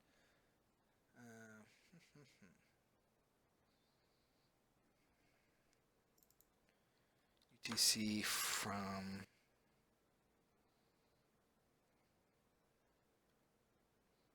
Huh. Alright. Well, this is annoying. I thought I remembered writing this, but I must not have written it on my own extensions. Excuse me. Well. I'll figure that out a little bit later then. It's not really that much of an issue. For the most part, it was going to be a convenience function that basically lets you know how many seconds it's been since, I believe, 1970, January 1st, which is considered epoch time in Unix. So for now, I guess it's just going to be a random number. I think I can say random dot. Oh. Hold on. Screw it. Say Unity engine dot random dot range. I think I can actually say dot. Do I have a random just anything? Random dot value. Screw it. Random dot range, and we're just going to say between 0 and that number. No, freaking random range. There we go. All right. So I'll figure out that second since epoch thing later. Not really a major issue right now. So let's see. I want to come back here to our room, and we're going to do comma date time extensions dot time or second since epoch dot toString. So that will give us a truly unique number, just because the amount of seconds since epoch is obviously always changing every second, and it is incredibly unlikely that the player is going to be able to create multiple rooms within 1 second of each other. Within 1 second of each other. Although, actually, I guess since it's a button, I probably should use something safer, like milliseconds since epoch. But Not too worried about that. Let's see. So that should handle setting up all of the JSON stuff that we need for parsing. Let's go ahead and go back.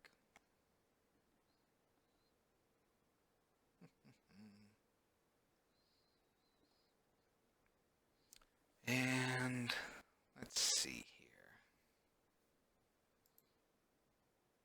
That's interesting. String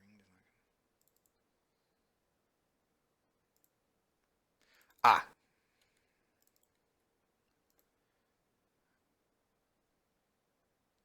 Ah, right. String ID. There we go.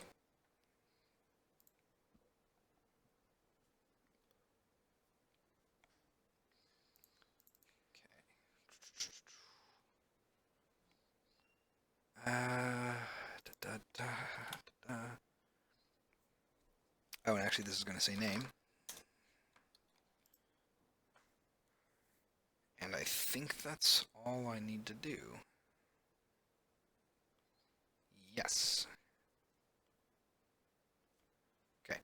And for the sake of sort of convenience, I am going to go ahead and change this to say room name is new room. And description is nothing. I accidentally clicked on Epic Launcher. Okay. Clear that out. On node clicked. This is actually going to be room name now. Nothing too crazy. All right. So we have that edited. And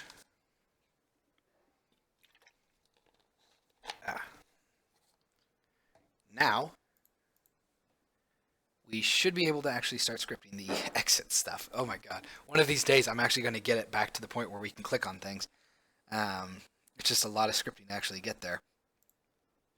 So let's see. We're going to need custom room connection. Where's actually my room stuff saved at? Where's that script? Move room, puzzle room connection entrance. I just called it room. Right? Room. Where are you? Content creation, game logic, rooms, room. Okay. So let's close this out.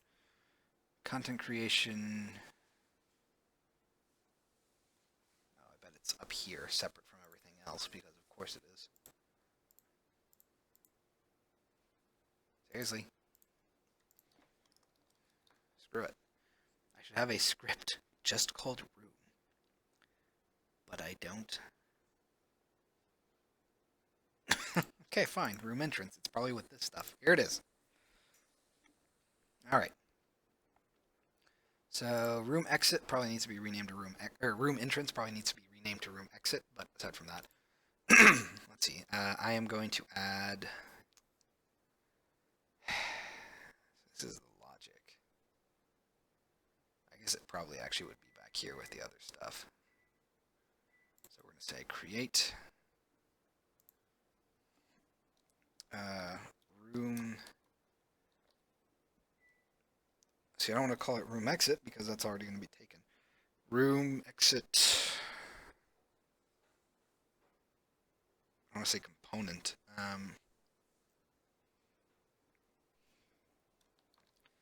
Section. I don't know what else to call that.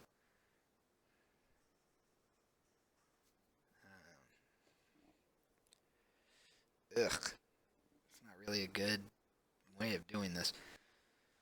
Let's see. Room exit section. I guess I could call it node, like everything else that I seem to be doing here. I think that's fine. Fine, whatever. This is never going to be seen by the player anyway, but it's just personal naming conventions. I hate it when I can't come up with something. Alright, let's go ahead and format this stuff real quick. Namespace, sleepy owl, text quest. that. You guys and room exit node. We're gonna need using Unity engine dot UI. Okay. Save that file. Advanced save. Windows. Boom. Okay. So right off the bat, I know we're gonna need a public. Hold on. Using TM Pro. So we're gonna need to say public. TM Pro TMP drop down direction drop down. Let's copy this. Target drop down and then public button delete button. Okay, so we're gonna say private void on direction changed int value private void on target changed int value. Oh, this is gonna suck. Well, nope. Yeah, it's gonna really suck. I'm basically going to need to retrieve the int value returned from the dropdown, then use that int value to cycle through a list of all of my rooms to get the room ID that I need. Woo! Let's see. So private void on delete clicked. On delete click. On delete clicked. I'm just going to say clicked. I like the way that rolls off the tongue better. Private void awake. Actually,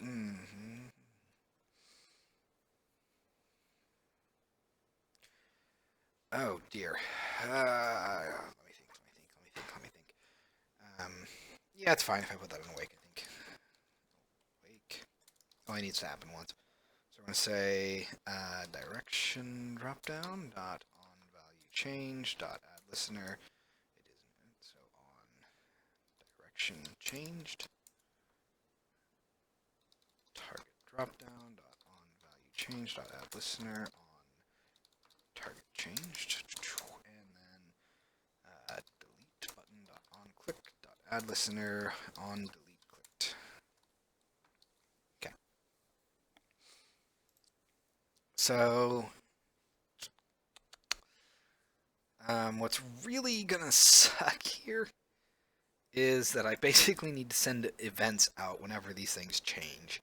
Because the actual, well, no, you know what? No, I don't.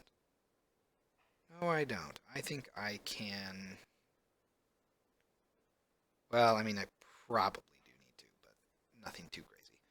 So I think I can do something like this. Public delegate void exit event. Public event exit event on exit edit equals delegate. And we're just going to pass on exit edit whenever these are changed, basically. Okay.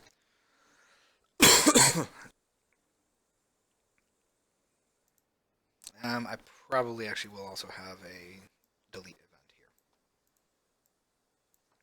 Nothing too crazy. On exit delete. On exit delete.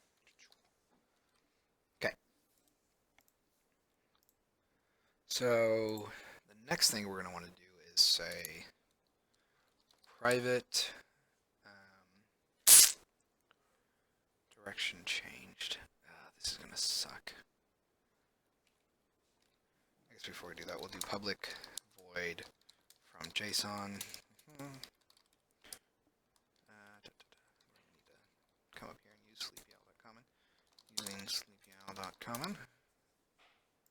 Say JSON object, JSON. And then we have public void to JSON, which is actually not void, it should be JSON object. JSON object, JSON equals new JSON object, return JSON. All right. So let's go ahead and come back here to our custom content creation utility. We're going to do exits, public string, exit,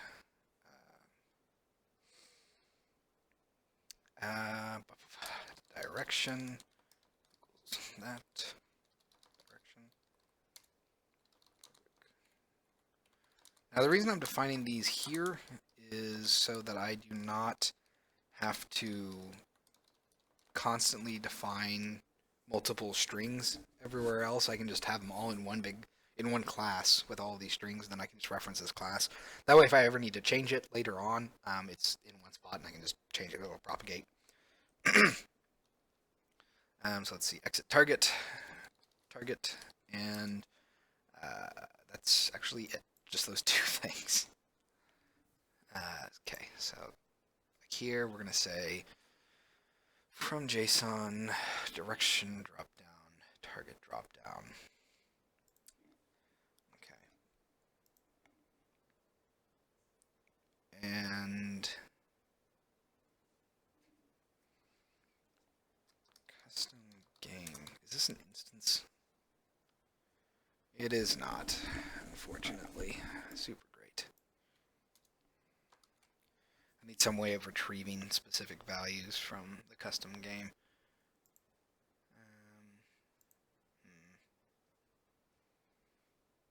Let me see. Custom game, custom game, custom game. Custom game. Custom game classic. Here we are. Custom game. It is a mono behavior, but it is not a singleton. No, it kind of is. That's weird.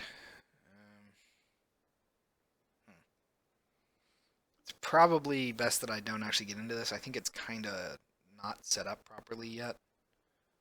I actually think it's fairly wonky. So that's not super great. I'm going to say to do add or access custom game to variables. Okay.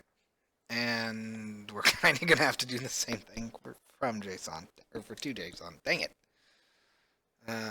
So I was probably a little naive thinking that we could get through even really getting basic functionality working, considering it's already been about 2 hours. Let's see.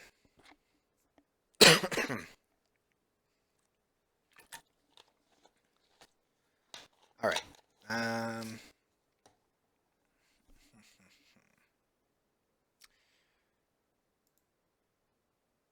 go ahead and go back to Unity, let it compile. It's been a while. Need to make sure that everything still works. Well, at the very least, I think I'm going to get the visible functionality of these things working, even if it's not saving data. So I'll get exits spawning in, so we sort of know what they look like at least. And then we'll probably call it a day after that, just for the stream. I'm probably going to continue working on it. It's just, there's a lot of loose bolts everywhere that I need to kind of tighten up. So, all right. Let's go ahead and come back here.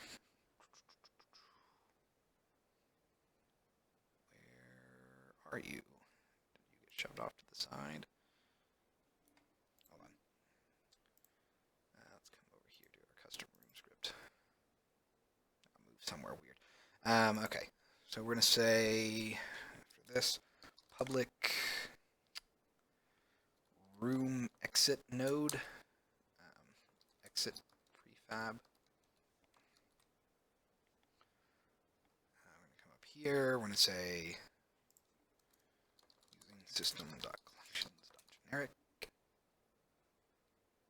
which probably actually means I'm going to have to do using system.collections just because of the stupid way that Unity's UI system works. we're going to say private list room exit node exit nodes equals new blah blah blah. Okay. Don't need to worry about generating. Don't need to do this. Let's see. So we're going to say room exit node equals pool manager dot request room exit node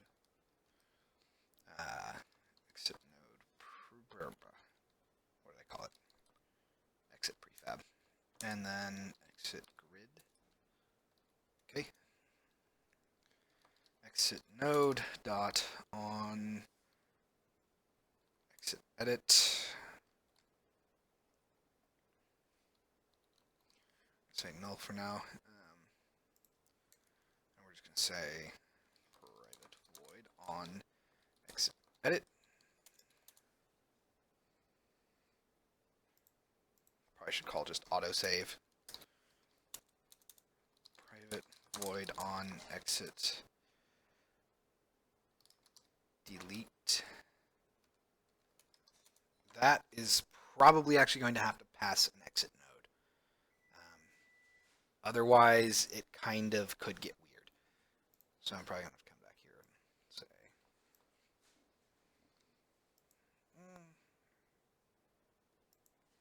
you know what, I'm just going to have room exit node.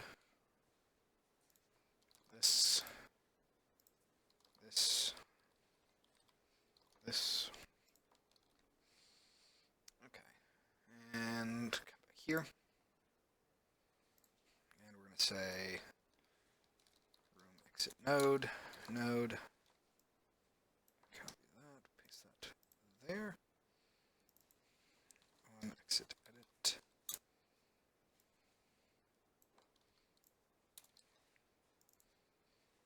On exit delete. We'll go to on exit delete. And then we're going to say exit nodes dot add exit node.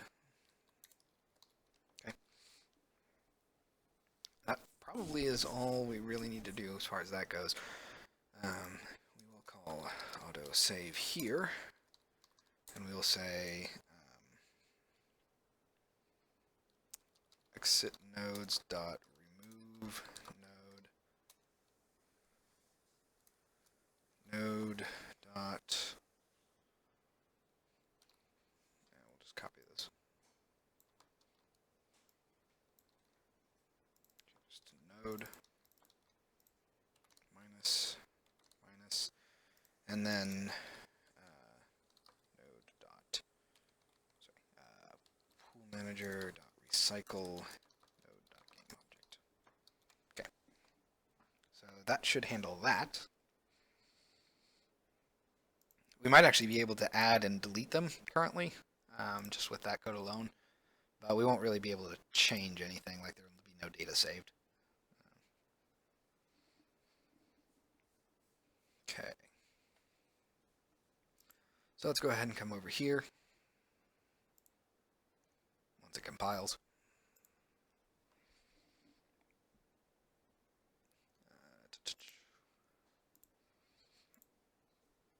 All right, so let's go ahead and we're going to add an image.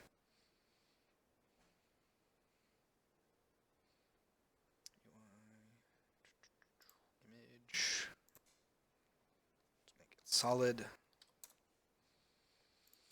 I'm also going to have this be, let's see, we're going to need a layout. It's going to be a vertical layout group. It is going to be layout, content size fitter. I guess we'll do min size, and that's pretty much it. Okay, so this is going to be, let's add a layout element with a min height of 50. Okay. Spacing, we'll say 5. Padding is going to be 5. 5, 5, and 5, I'm guessing. not be enough, but it's fine for now. So this is going to be our exit room exit node. Okay, so let's go ahead and drag this on here. And let's go ahead and create a image. Stretch that out, make it solid black. Let's go ahead and make it solid again. And 5 by 5 by 5 by 5. All right. Let's change our height there to 100. I know it's a little too high for now, but we'll deal with that in a second. I also think I'm going to go up here to the room panel, change this to 200, and 50 from the right. Give me a little bit more horizontal room to work with. Okay, so here's that. This is going to be our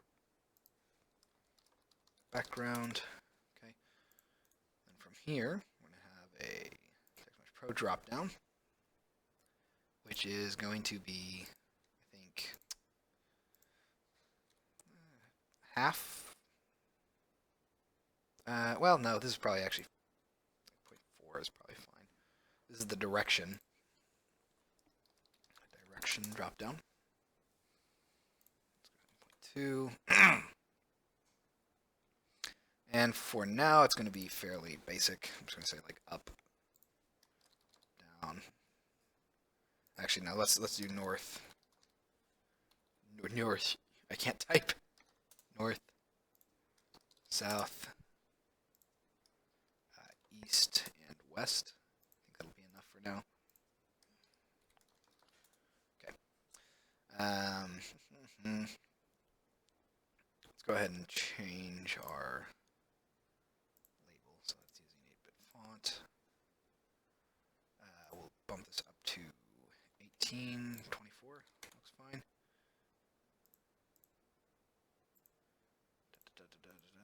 Hold on, I gotta do this for this as well.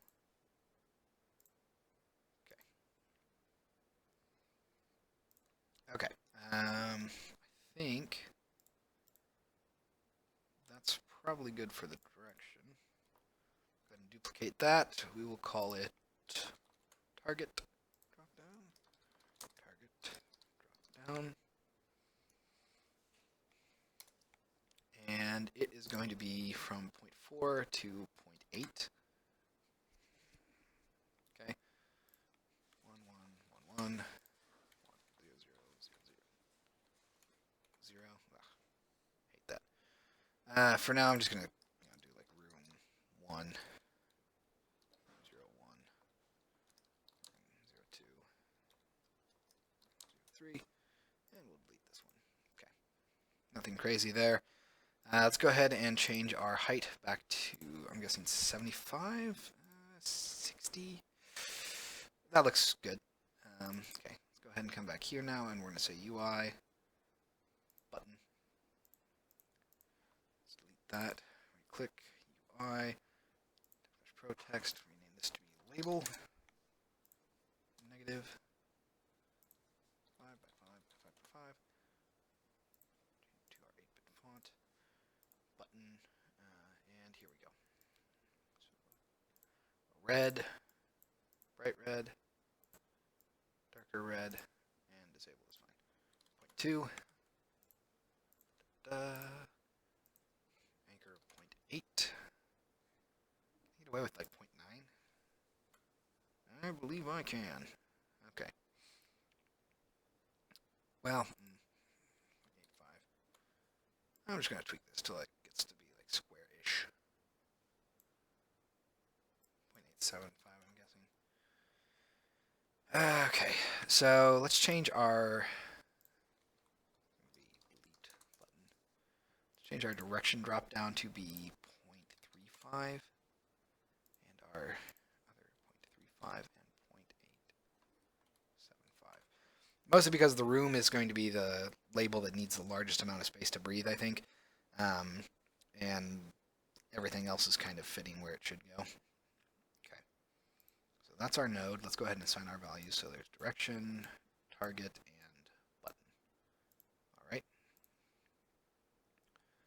ahead and come up here.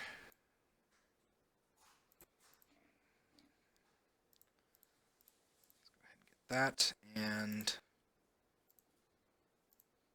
finally we will just need to have our custom. Oh no, not that. Exit node. Okay. Do I even have this? No, it's not a prefab yet. I should probably make it one. Let me do that real quick. All right. So now let's see what it does.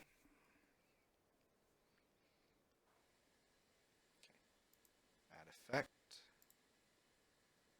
Oh, that's white on white, but yeah, it's fine otherwise. All right. And there we go. All right, that's probably a pretty good place to stop. Let's go ahead and, oh man, get a screenshot of this.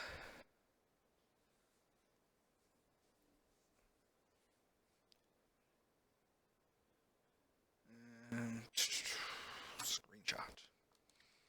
So pretty far in 2.5 hours, we got some nice fading in and out effects on our main map. We have rooms generating actual nodes that you can drag around. And now we have a room, a very rough but somewhat functional room menu. So the next steps will obviously be getting save states in there, so getting the data out of all the UI elements. But from that, shouldn't be too bad. It's just going to need some more back-end work on my part to get things working properly. But yeah, that's a pretty good stopping point, I think. So, announcements, none that I can think of. So, as always, I want to thank you all very much for watching, and I will see you all next time.